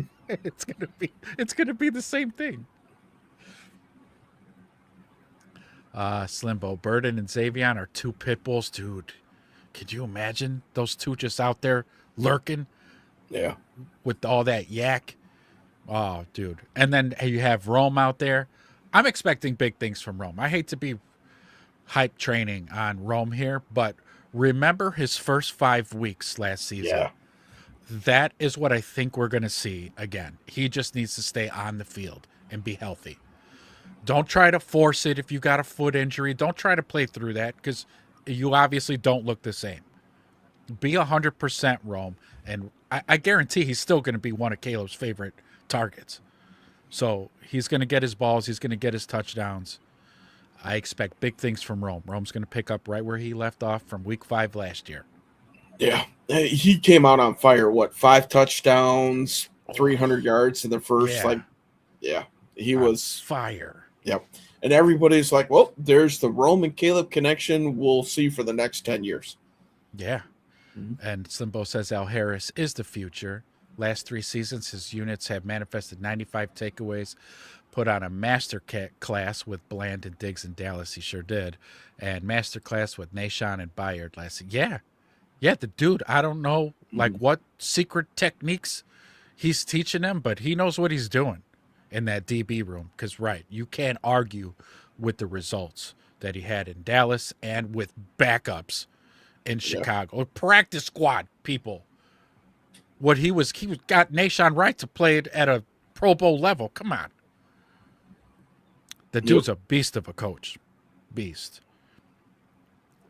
Rome is touchdown dependent or bust every week. Meaning like it's touchdowns or bust with him. Yeah, especially in the old fantasy world. Noah says they probably have every team's helmets posted, that they have their comments posted. Mm-hmm. And they have their comments posted. All right, let's see. One more to go. Rome is not a 7-8 catch a game guy. Rome is a 3 catch a game guy with a touchdown. Mm-hmm. But that touchdown came on like between 40 and 60 yards. Or doesn't do anything in the game, and he has bricks for hands. It was bad. When he came back from the injury, his hands were affected by the foot somehow. Yeah. The foot bones connected to the hand bones. But before those first 5 weeks, no, he was clutch. He was coming up with big catches, man. But after the foot injury, he just couldn't catch contested balls anymore. All right, here we go. Well, if we're on Rome here, we might as well start in the wide receiver room. Yes, let's. Right? So we got our QBs, obviously. We're keeping 3, right? Yeah. Same 3 as last year. Keenum, Bajent, Caleb. All right, here we go. So wide receiver room. Another hefty room, man. We talk about horses in a stable. This wide receiver room is it. Mm-hmm. I think, if I remember correctly, they kept 6 last year. Yep, they sure did. 6. Yep. All right, so we know Rome, Luther, Khalif. Yep. Right, those 3 for sure. We can start getting. Yeah, Xavier. Let's assume he's going to be there too. So that's 4 of 6. Jade. Jade. Yeah. You giving him the automatic in? I am. Okay. I am. Yeah, he came up clutch last season. With that. Mm-hmm. I'll give a little explanation. So he came in clutch last season, big time, and his personal relationship that he has with Caleb, that is going to, and it has shown us that it translates on the field. It's going to continue onto the field between those two. He's a shoe-in for me. Yeah, Walker. Mm-hmm. So Ricky's coming in, Rome, Burden, Walker, Cliff, Savion, and he's going Scotty Miller as number 3. You're picking or 6, Miller. I should say. Okay. Jay Grizz, hold this thought. We will get to running backs next, man, but I'm with you on that one. Ben Johnson, mad scientist with mad weapons, and we're going to be going through them, man. All right, so let's see. Who else do we have that could be number 6? We have Maurice Alexander. Any of us thinking that? No. Caden Davis. Not seen it. No. Karan Hudson. Rookie from Penn State. It's going to be tough. Yeah, going to be tough, kid. Going to be tough.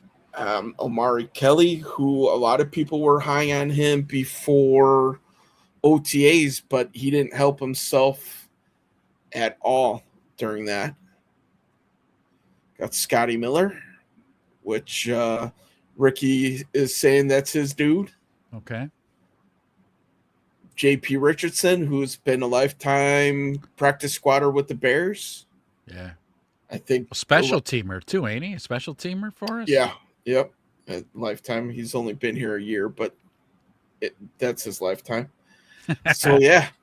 Boy. Okay, maybe Scotty Miller then. For the veteran presence of it, he's definitely got the head start. There was a time where I didn't think Scotty Miller was going to make the roster after they signed him, but that's what I was going into this whole exercise, that he was going to be like practice squad at best. But if we're looking at the 6th spot between JP and Scotty, yeah, I guess I would. You put JP on the practice squad, and Scotty makes the 53. But then you're rolling with basically 3 slot receivers and 3 outside receivers at that point, right? Because you got on the outside Burden, Rome, and Walker. Wouldn't you want a bigger body type of guy on the outside, or are you rolling with those 3? As much 13 personnel as we're going to run. Okay. You got 6 horses in the stable, but you could only have 1 receiver out on the field. So true. Woo. How many? This would be a great stat to look up. How many 4 wide receiver sets did they run last year? And honestly, if you are going to go 4 wide receivers, would you not just put Loveland in as one of those guys? You could. Yes. I don't know. Kind of comparing him to Jimmy Graham, which is one of the comps we've been hearing for a while. Yeah. Yeah. Man. So you spread them out 4 wide, but you put Colston as the U tight end. Yeah. All day. You'd run that all day long. It's going to be interesting, man. I'm going to be curious to see what they do with that last receiver. I don't know, man. Like 3 slots, just it sounds weird to me. Like it doesn't make sense, but Well, it might be their best option. well, and I think a couple of them. I think both Xavion and Luther. You can line them 2 boys up anywhere. They'll play outside. They could play slot. Did you already have them Yeah. pegged for outside receivers? Well, Xavion, I was assuming he was going to be slot. Him and Cleve. And Jade would probably be like Rome's backup because they have taller body frames. Yeah. But I think you could put Luther out on the outside too. Oh, you yeah. could put Luther anywhere. Luther's definitely going to be an outside guy this year, for sure. I know he played a little bit more in the slot last year just to get him on the field with him and DJ and Rome. What's up, Learn? Happy Father's Day, sir. Good morning, Learn. So yeah, I mean, I see you peeping. I don't know, man. Is that the makeup? Jade's still gonna have special team responsibilities. He played specials last year. Yeah. Do they go Richardson because he plays more special teams than maybe what Scotty Miller would? Yeah, it's so right. What of those 2, JP and Scotty, whatever they bring to the table for specials is probably going to determine whether they make the 53, because we were talking about the wide receiver room and how many wide receiver are actually going to see the field any given Sunday. I mean, to keep Scotty Miller at wide receiver, but he's not so good in specials. I don't know. Would you keep him on the 53? He's not going to get many pass attempts. We need a special teamer. So then you would put JP there instead of Scotty. This is why it's going to such hard decisions. It'll be interesting. That's going to come down to a preseason and training camp battle right there, I believe. So Ricky's got Alexander and Richardson on the practice squad. Okay. Yeah, that's what I wrote down. I penciled in Miller and put JP on practice squad. That's what I have penciled in. Slimbo, we're going to save this to the next group here as well, but no, we got you. But with this wide receiver group and stuff, Slimbo's predictions for Caleb: 4,200 yards, 32 passing TDs, 12 picks, 350 rushing yards, 64% completion rate. I'll take that completion percentage. I'll take that. Learn wishing us a happy Father's Day as well. Happy Father's Day, Learn. Good to see you. Thank you for stopping in. Caleb's drinking the Kool-Aid that we were throwing down last week. 50 touchdowns, 5K. I'm telling you. Like Simbo might think we're a little crazy, but I'm thinking 47,000, 4,700, not 1,000. Can you imagine? Career yards. But 4,700. I'm going upper 30s touchdowns with, I think I said 11 picks myself. But that completion percentage, if it is 64% or above, yeah, man, he's thrown over 4,500. Gotta be. I would think so too. So.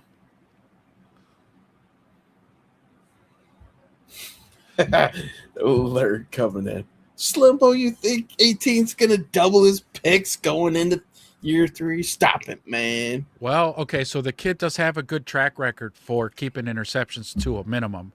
However, with the higher yardage and touchdowns, just kind of naturally, just interceptions come with it. So I could make a case for 10 or 11 interceptions. I can make a case for 7 or 8. Okay, damn. Okay. I'm with Learn on this one, man. I think it's worst case. I still think it's single-digit picks, man. Until he shows. I think the playoffs were a bit of an anomaly. That was him living up to the hype and maybe being a little amped up, but he takes care of the ball pretty well, man. And they've been practicing this placement thing. Yeah, man. I think 9 would be like the ceiling for him. even though he's going into, the upper 30s for touchdowns. My opinion.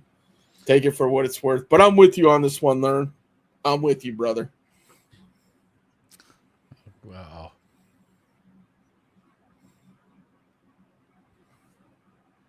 All right, let's hear it. Let's go ahead get and put into it up.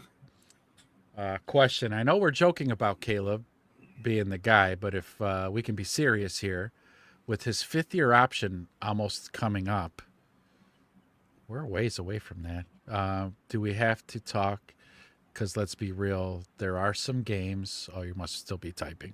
Mm-hmm. I a little bit. We're not really that close to his 5th-year option, or he's going into year 3. Yeah. At the end of the season, year 4 is when you start talking about it. You start talking about it next season. Mm-hmm. So I think this year determines if you're talking about $70 million a year or $50 million a year.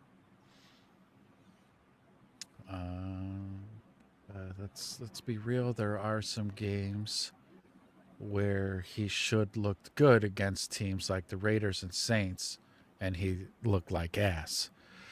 Yeah, those games were, especially the Raiders game, was still early into the season.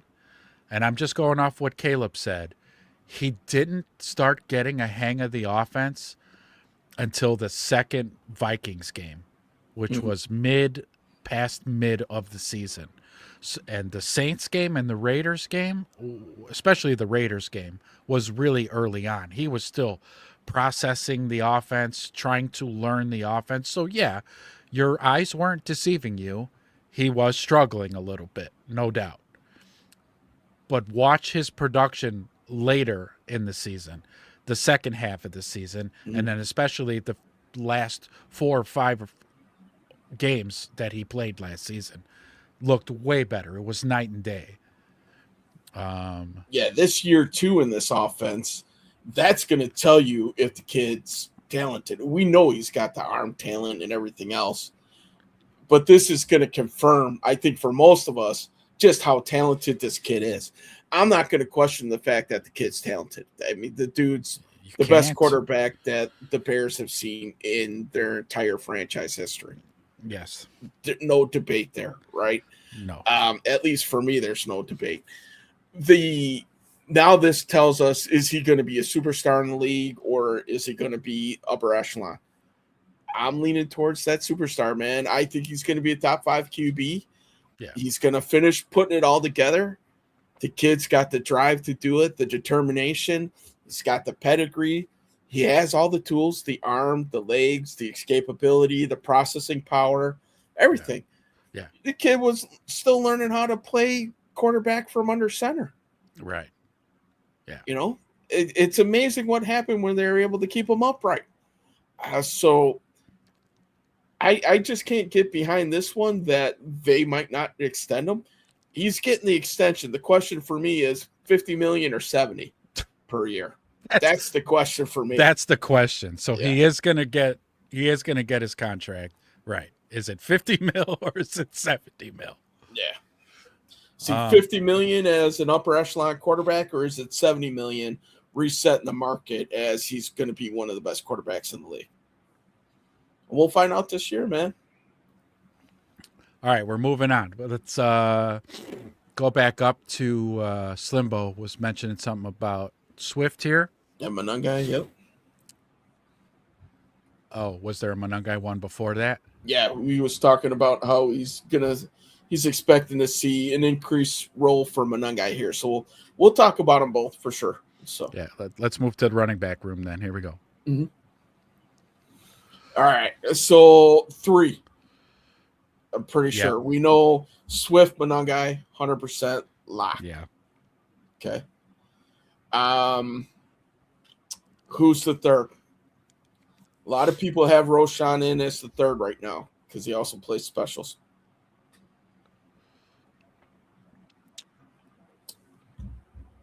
You thinking Ahmed, the guy that they just brought in from the Dolphins? Coleman Bennett, rookie, would have to cut his teeth. He very well might be a practice squad guy, in my opinion. He might be a practice squad guy, yeah. Britton Brown might be one of those practice squad guys as well. He did have a few carries for us last year. Yeah. I like Britton Brown's running style when they do give him the ball. But you got Roshan, right, where he's a household name. Yeah. I'm not high. I think Wedge and I had both agreed.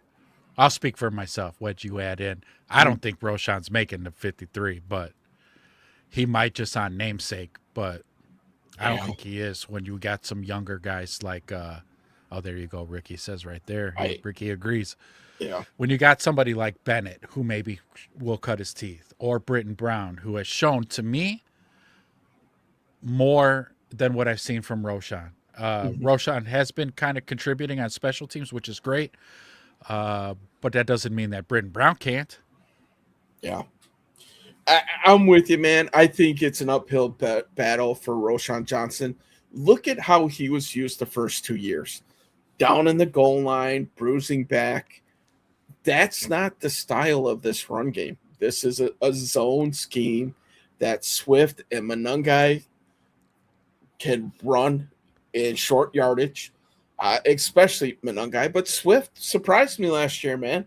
He ran with a little bit of power, more than what we're used to seeing. So he showed me something last year. I agree, man. I don't think Roshan's going to make this team. He's in year 4. He's in a contract year. Right. I don't see it. He hasn't shown enough. Yeah. Learn says, let me push back on Learn here. That big Pitbull. Because he says, no, interceptions don't naturally come with it. If he's not throwing more balls, then how would the math say he throws more picks? That's literally as many as he threw in 2 years. Now, Learn. Down, boy, down. Look at. He throws about a 4-to-1 ratio. Mm-hmm. Okay? That's my basis of extrapolating numbers here. If he's throwing 4-to-1 and he throws more touchdowns, so for every 4 touchdowns he throws, just add on a pick. It's simple math, Learn. We're mathematizing this, Learn. 40 touchdowns equals 10 picks. That's how I came up with that. Trying to be scientific. I didn't pull numbers out of thin air or out of my ass. I was using his 4-to-1. That's what he is right now. He's actually 3.9 to 1. Mm-hmm. So just round it up to 4-to-1. So more touchdowns comes those interceptions. That's all I'm saying. Don't bite me, Learn. Down, boy, down.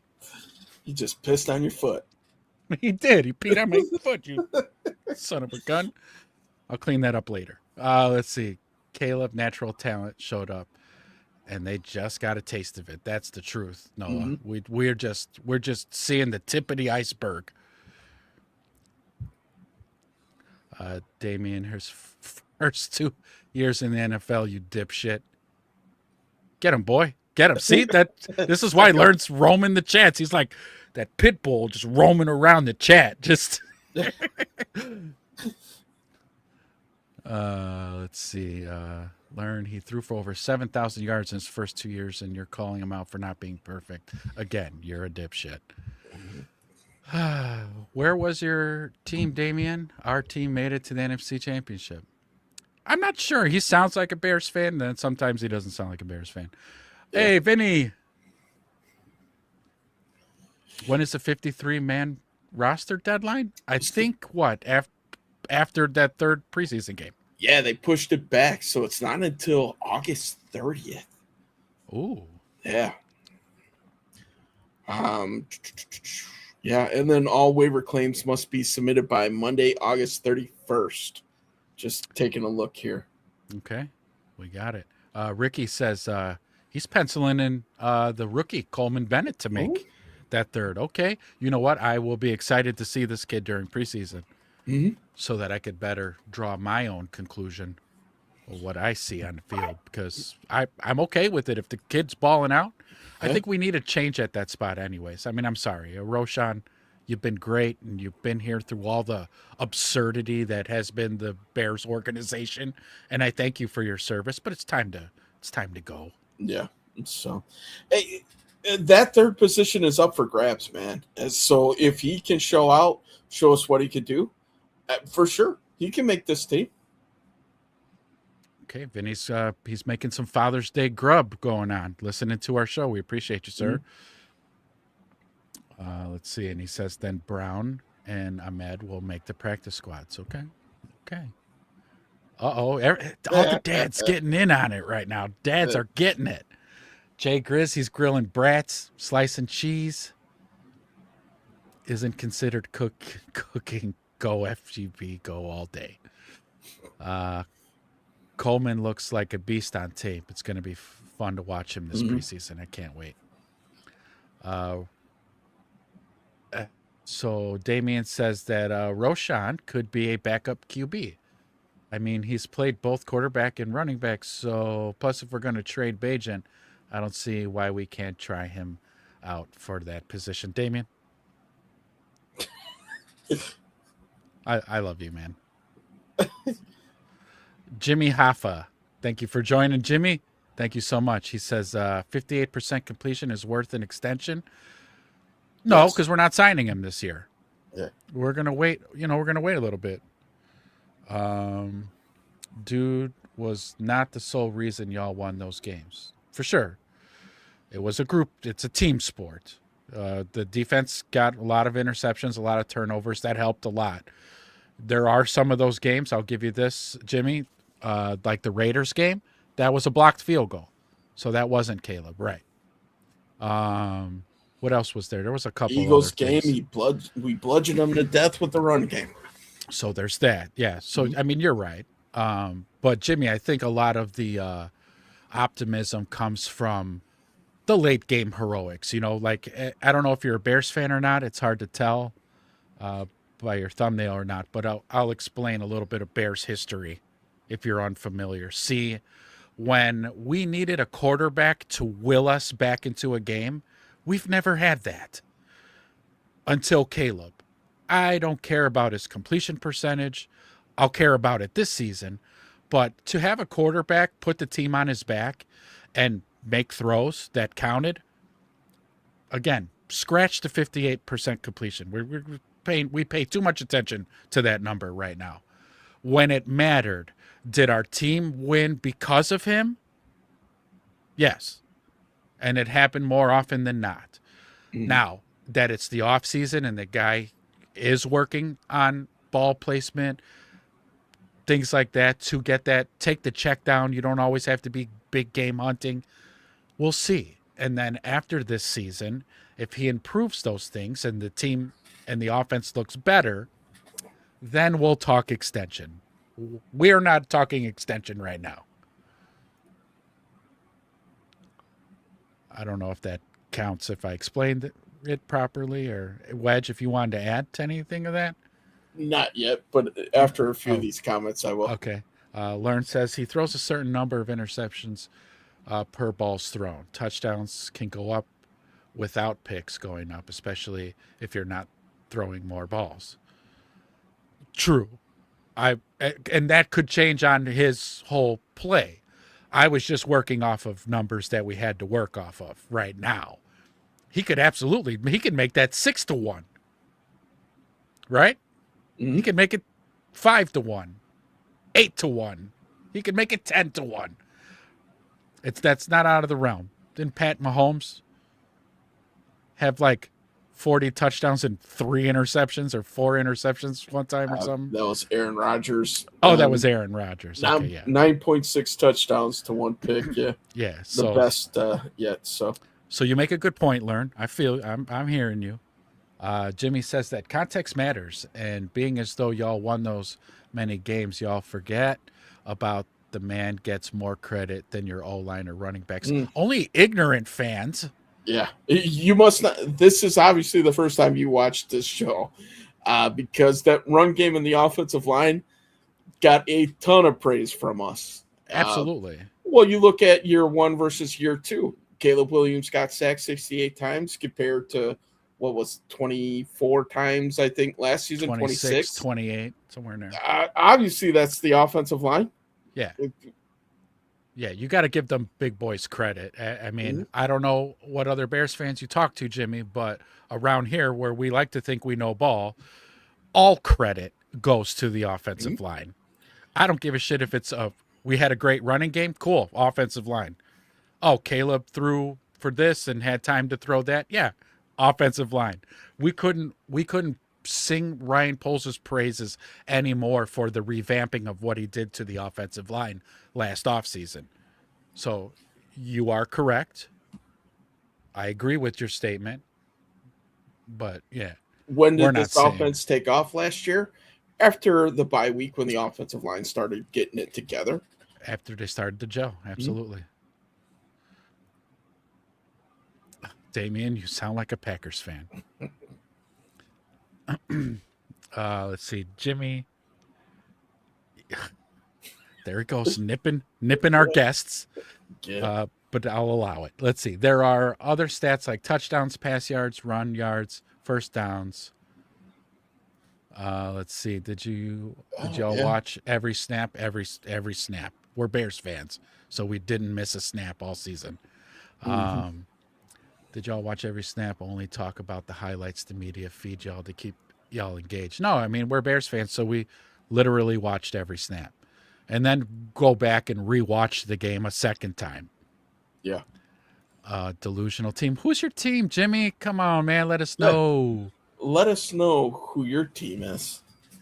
Who you rolling with. It almost looks like the Ravens in there, but let's see. Noah says, stop judging Caleb. He played great last season. You sound like Boosie Badass. Oh, my God. If you watched one snap, you know the truth. And that truth is 18. Y'all was 2 special teams away from being 0-6 in the division. Minnesota kick return, and Dobbs dropped that onside kick.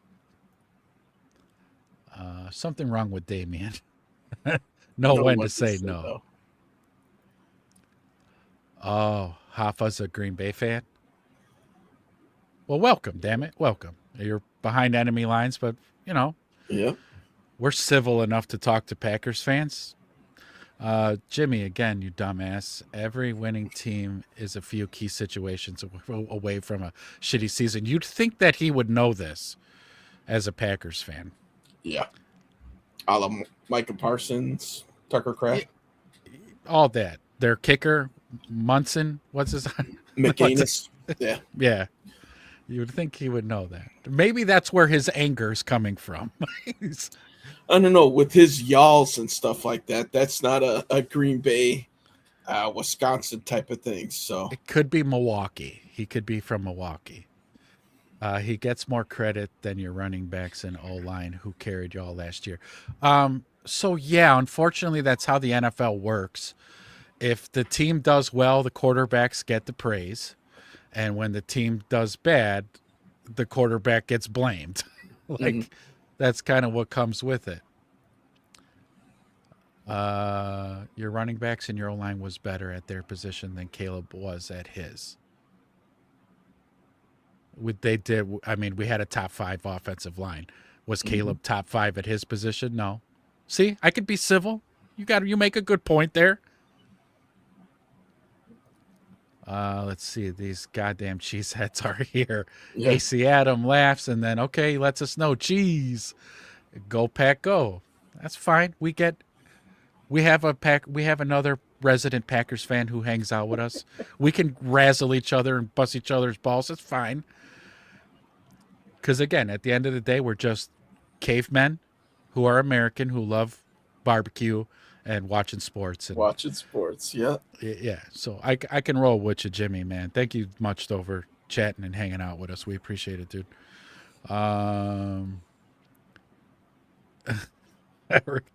Ricky says, hey, Jimmy, there, yeah. Didn't we send you home? So there's that.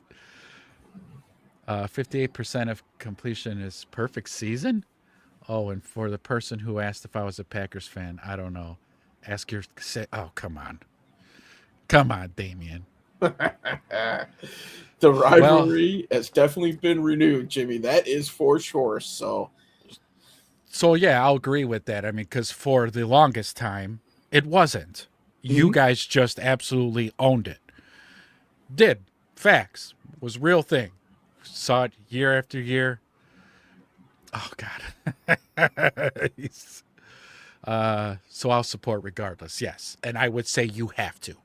Okay, if you were born and raised by your father and his father before him to be a Packers fan, you don't have a choice. You are obligated to support, win, lose. You're a Packers fan. But again, here we go. Damn it, Ezra. Do you realize this fucking Packers fan has you saying, go Pack, go all freaking show long? Bear down, man. I'm Ron Burgundy. All right, boys. It's Father's Day. Let's keep the moms and sisters out of the chats. Your mama. We stuck back in the late 80s. All right. So, look, we're back at the running backs, okay? We got Swift and Kyle Monangai. It's the third person's going to have to prove it in training camp. Yep. Up for grabs, for sure. Tight end room? This is the funnest room in the house. Yeah. We don't even need to guess. We know who the three are. Colston, Komet, Roush. Done. The question is, if they keep 4, I'm going Hayden Large, the rookie out of Iowa. Yeah. Has some fullback experience. So yeah, it's that room is set. Jimmy's like all of us right now, man. We're fiending for that freaking. We're all fiending for football right now. Yes. We have no control over these radical chatters. I hear you, Lauren. Some of these guys we try to keep on a leash, but they keep getting off. Looking at you, Lauren. Yeah, okay. Ricky says kind of the same thing here, too. I tell you what, too, that will be a huge indicator for us. If Large makes the 53, I'm going to be looking all at you guys, looking around like we're going to be running a shit ton of 13 personnel. Yeah. That will happen for sure. Yeah. And listen, man, I think that he probably will here. If you're running 13 personnel, you can't roll into a game with just 3 guys. There's no way. You can't do it. Yeah. Right. You're going to have to keep 4. In case one goes down, you can keep running your game plan as is. So correct. And you add in position versatility with it. It's kind of a no-brainer. It is a no-brainer. I agree. So now this comes here. It's the Royal Rumble. Because after the tight end room, I think we're all pretty much in agreement on we have probably one of the 3 top best tight end rooms in the whole entire league. Yeah. Just by sheer numbers, and what they are. Cole Kmet is your staple. He's your solid guy. Colson Loveland is blossoming into an NFL star. Mm-hmm. And then Roush, can't wait to see what this kid puts on tape. I really can't wait. But I expect, big things. He's going to be that blocker, and he will be a threat in the pass-catching game. So I don't think we're in any disagreements on the tight end room. It's offensive line time, boys. Yeah. Yeah. This is going to be interesting, man. Working right to left, I think we don't know everybody. We know Darnell Wright's your right tackle. Yep. We also know Darnell Wright is going to be getting a huge contract coming up. He's getting a bag. Yes, he is. He's probably getting the Penei Sewell type of money, if I had to guess. Yeah. All right. So that's right tackle. Right guard. Jackson. Penciled in. Right? Penciled in. Locked. Center. This one's up for debate. It is. We know we're going to keep Jones and we're going to keep Bradbury. Yeah. The question is who's going to start. Those 2 guys are on the team for sure, ready to go. I like what you said a couple weeks ago. This is how I think it's going to go. Bradbury's starting week 1. Mm-hmm. But by week 5 or 6, don't be shocked if Jones is the starting center. Yeah. Listen, man, they're both learning this playbook at the same time. If Logan Jones is the top-rated center with all the starts, all the experience, The receding hairline, yeah, he's got it all. he's got it all, He's baby. got it all right now, man. I think he's in. I could see them starting him. Bradbury, the backup, possibly another trade candidate, depending on how Newman is looking as the third center, backup center, however you want to phrase it. Yeah. Well, that guy, he's got some versatility. So definitely going to keep Luke Newman because he can play center if you need to, but he can also move around the guard spots as well. Mm-hmm. Yep. We know protector of the year at left guard, Tooney, he's in. He's in there. Left tackle is the one up for debate. Yeah, this is where this is the Royal Rumble here, because I am sad to hear from Chicago sports media that Wills that we brought in isn't where we thought he would be. Yeah. He is still not taking reps with the ones. I'm not even sure if he was partaking in team drills at all. So that is a bad sign because we had high hopes. Yeah. He was that wild card in terms of like, well, we took a gamble on him. It didn't cost us much. So so if it fails, not a big deal. But we were hopeful that he could come back to that first round talent that he was drafted to be. And it's sounding like he's not healthy. So that sucks. Yeah. So that leaves the left tackle battle with Karana Magaji, Theo, and Braxton. Give me Theo, man. Just give me Theo. Call it a day. Yeah. So Braxton's healthy. He's going to, I think, get the de facto number 1 reps right now. I truly think, as it stands right now, with Wills not being where he needs to be physically, it's between Theo and Braxton. Amagaji, I don't think he's making this team. I think he's getting cut. Wow. Yeah, just my 2 cents on that. The Vanilla Gorilla, he's going to be a practice squad guy. I know they're going to work him out at guard and tackle because he's had some position flexibility before. Kyle Hergel, I think Ricky was saying it earlier. He was getting a lot of 1 reps. So it seems like the Bears are kind of high on this kid here, where if they have Hergel in front of McFadden, is McFadden a casualty? I mean, he looked great in the playoff game. He's been one of those, preseason superstars for the last year. Yeah, man. I think this offensive line group really has a lot to kind of be determined with that. And it's going to be proven when the pads come on. Yeah, and I can't wait for the pads to come on. Ricky, this is a good question. Wedge, what do you think about so if we can't get this left tackle thing solidified and the coaching staff's not feeling confident, should we kick the tires on Taylor Decker? For sure. Right? I'm a little surprised he's still hanging out there. I mean, if, say Braxton goes down in training camp, that's a move that they'll make.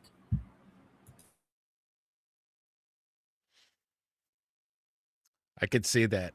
I could see that being a thing. I sure as hell wouldn't mind.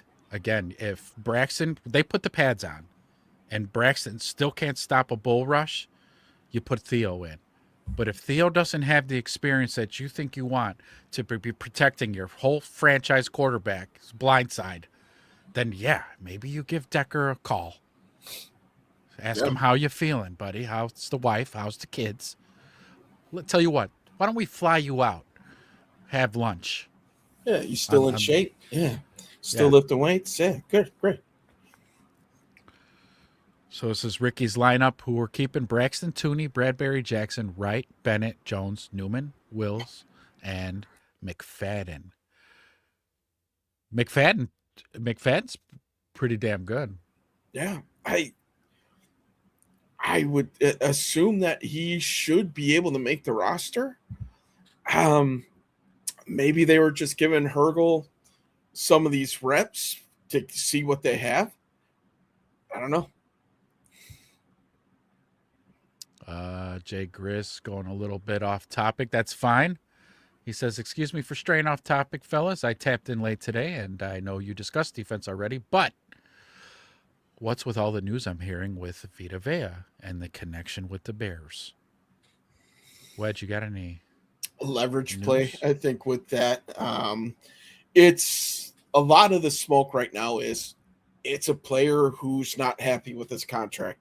And when we see a defensive lineman in that position, what's the first thing that gets mentioned? The Chicago Bears. Yeah. Right? For position of need. I don't see anything happening. One, I don't think he fits in the prototypical D tackle. The other thing is I think he's using this as a play for a restructured contract with more guaranteed money. He has no more guaranteed money. He's still under contract, and he was showing up at OTAs, so it's not like he's disgruntled to the point where he wasn't showing up. So I think that's all just smoke. I'm sure his agent floated it out there to. And isn't he a little bit, and I don't mean to be an ageist here, but isn't he a little long in the tooth now? Yeah. I don't want any more old guys. I want my defense young and springy and twitchy. We don't need any more old guys. We got enough. His interior pressure rate is still pretty good. I think it was still like 10%, which is something that we don't have. I just don't know. I don't see it. I don't see them going out and trading and picking up a contract for somebody like that. Not at this point. Gav's got some inside baseball for us on Decker. He says you'll get 2 games from him, and then he'll sit on IR all year. Yeah. And that would really piss me off if that were to play out like that. Learn says you pretty much dedicate one of the tight ends on every play to help the left side. Yeah, that's especially when we go up against household name at edge. Mm-hmm. Yeah, we'll be definitely swinging tight ends over there all game. Ricky says, yeah, Vea's too big for our defense. Yeah. Too big for a DA lineman. Jay Grizz, legendary profile pic. Congrats on the success for your channel. Oh, thank you, Vinny. Thank you. We're growing. We're growing little by little, one show at a time. We thank you guys so much. Yes, if you're new, I forgot to plug. If you guys are new, hit the like, hit the subscribe, do all that good stuff. If you love the Bears as much as we do, just hit the subscribe button. Hit the bell every time we go live. If you're available, come on in, drop in the chat. Learn won't bite too bad. He'll nip a little bit, but he ain't going to draw any blood. But yeah, we appreciate it. It's been great. It's been a lot of fun.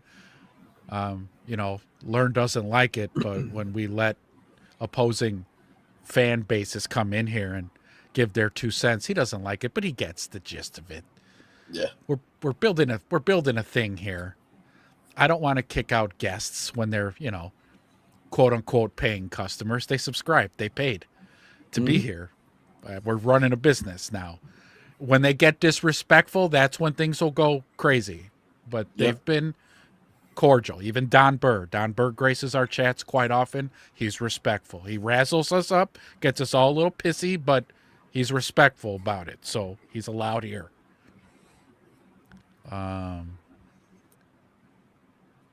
He doesn't like the DTs that big. Nope. Cooking up some seasoned chicken leg quarters in the grill, air fryer, and baking a healthy sweet potato pie. Pictures in the Discord. I want those pictures in the Discord, Vinny. You show us in the Bears chat because it is Father's Day weekend, and I encourage all the fathers out there, even if you're not a father. You're grilling today. I want pictures in the Discord of the grilling today. I think I'm going to do a rack of ribs today. So I will show pictures of the finished product And Wedge is always pretty good of showing his grilling Yeah. masterpieces in there. So yes. True. What's up? Also, too, you know what helps out the channels? If everybody hits the like button before they leave. When you close out the chat and hit the like button, you can pop right back in the chat. But hit the like button. That helps a lot, too. Because YouTube, with all those kind of interactions, it starts pumping our stuff in front of more Bears fans' faces. So we would greatly appreciate a subscribe and the thumbs up. Be awesome. Let's see. Vinny says, I don't love the Bears, but just interested in hearing your opinions. Thank you. Mm-hmm. And, you know, he's doing recon right now because as a Packers fan, he's in here listening to what are Bears fans saying about us. Are they worried about the Packers anymore? Yeah, we're still a rivalry. As long as you guys still have Matt LaFleur, because I think he's a good coach. So I won't take nothing away from him. Now, Jordan Love, that's a different topic entirely. Yeah. And Noah's right, man. You talk shit about the Bears, you're going to get dissed. That's part of it. If you come into a Bears show, that's going to happen. Yeah. The Bears fans in the chat will absolutely take pop shots. We'll take swings at you. Listening to you guys be nice to Vinny feels worse than watching my sister kiss my high school enemy. Oh, no. Gav, nice. He went down to the description and joined the Discord. Gav, thank you. Tighten up. Yeah. Ricky. I love the show, fellas. When do we go? We typically go Wednesdays and Sundays, man. Wednesday night, Sunday mornings. That's right. During the season, we go a little bit earlier on Sundays. In the off season, listen, man, we like to sleep in too. Sleep in a little. That's right. Yeah. You know. But during the season, 9 a.m. for pregame. Wednesdays we do game wrap up, and then we take a look at the next opponent on Sundays. So we also go live immediately after Bears games. That's right. For our instant meltdowns. Mm-hmm. Or the opposite of cheering and just oozing with like, yeah, fuck. Mm-hmm. Yep. Brought to you by the victory over the Packers, as a matter of fact. Oof. What's the birth of that? Mm-hmm. That was a glorious night. Mm-hmm. There we go. Most Vikings fans think their head coach is holding them back more than the QB. See, that's unfair because Kevin McConnell's also a very good coach. Mm-hmm. He's just had shit since who did he have? Kirk Cousins? No, Sam Darnold. Darnold, right. Mm-hmm. Darnold was his most recent good quarterback, where at least that he got a lot of production out of. Well, Darnold did prove to be great in Seattle as well. But yeah, he had J.J. McCarthy. So, like, it's not the coach. I'm sorry, the kid, you can't, if the kid doesn't know how to read a defense, you can't go out there and play quarterback for him. The kid needs to figure it out. And now they got Kyler Murray. So good luck, Minnesota fans. I don't know. They ran with 9 all season, and they still finished third in the division. That tells you something. Yeah. Lions fans think they made all the right off-season moves, plus have the easiest. They swear they've got an easy schedule. Mm-hmm. They swear they do. But you have to play the Bears twice, so I don't know. That's going to be a tough one. Mm-hmm. I'm telling you, Ben Johnson, the 50 burger, irritated the shit out of him. Won't happen again. It actually is probably going to go the other way this year. Go Pack, your team is a bunch of high school girls. Packers fans, we just want our team healthy again. Packers addressed issues with the special teams the most. Yeah, were special teams that much of a detriment? Because outside of the kicker who couldn't make field goals when it mattered.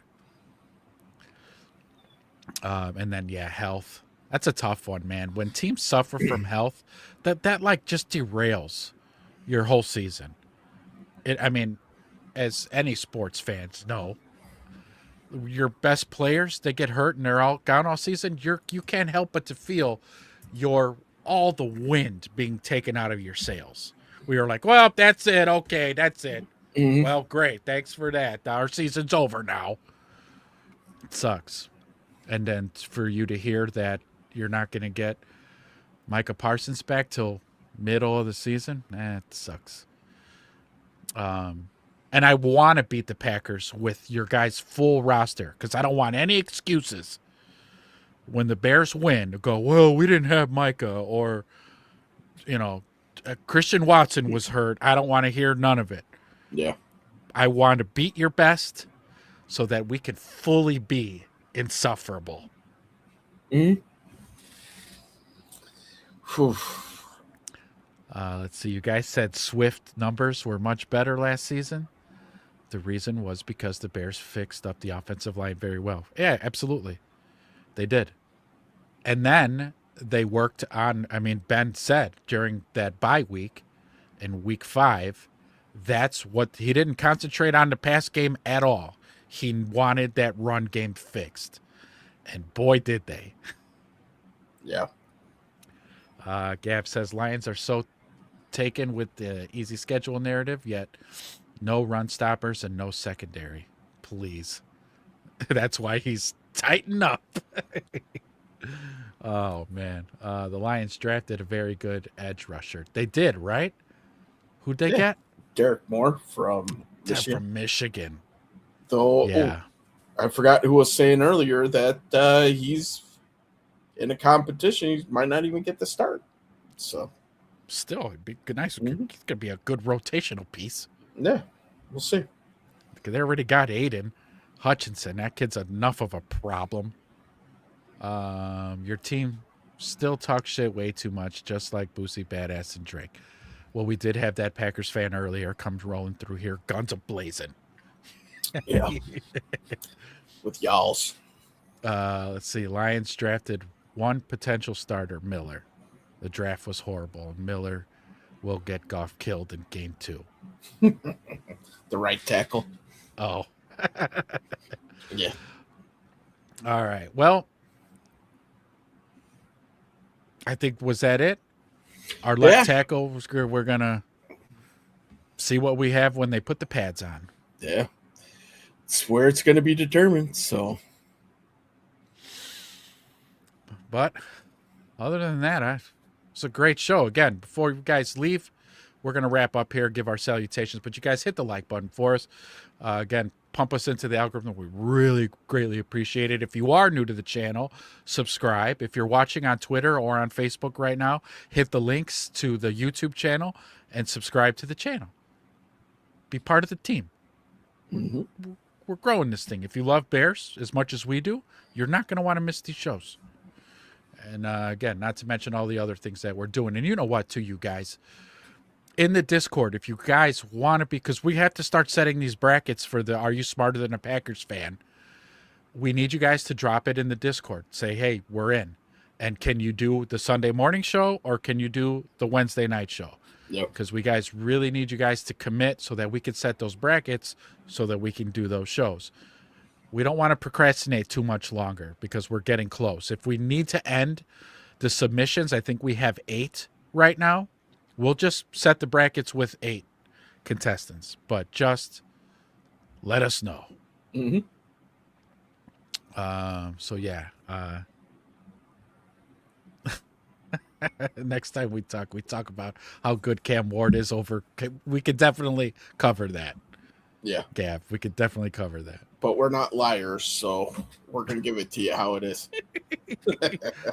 Well, didn't we last episode, Gav, when you were here? We showed, we saw some net game they were throwing. Not good, bro. Not a good start. I'm sorry for the sister comment. Didn't really mean it. I was just kidding. That's, as long as you clarified that, Damien, now we get your sense of humor. No problem. Every week we're getting closer to the preseason. Yes. Every moment, every day that passes, we get one day closer. All right. I like Cam Ward, but that's crazy. Yeah. Who knows? We'll see what he does this year. I don't know. New head coach, a new offensive system. We'll see. But Caleb Williams, I doubt it. We could make the argument on a future show, no doubt. But again, you guys, thank you so much. Hit the like buttons on your way out for us, please. And if you know other Bears fans, share. Share it to them. Let them know, hey, you got to check out these two knuckleheads. They're great, blah, blah, blah, the whole thing. But we do appreciate your support. We do appreciate you guys showing up and hanging out with us. 2-hour shows. It's no joke. No joke. But the fact that you guys stay engaged and steer a lot of the conversation, I mean, it's awesome. We cover everything Bears. It's awesome. So, again, thank you guys so much. Wedge, if you want to cover these last couple two really quick while I... Yeah, great show as always. Thank you, guys. Thank you. Again, happy Father's Day to all the fathers out there. You know, enjoy the rest of the day with your family. Those girls stoked up. That's what I'm going to do after this, so let's do it. Absolutely. All right, you guys. Have a great Father's Day. Rest of your weekend. Take care. And until next time, bear down. That old home state stand. Jerseys in the driveway. Grills on the line. Oh, yeah. All week long we wait for this Sunday time. That's right. Hear that crowd start rolling. Feel that blue and orange pride. From the first whistle blowing, we come alive. Everything bad show. Hear the whole town roar. Thank you, guys. Thank you. We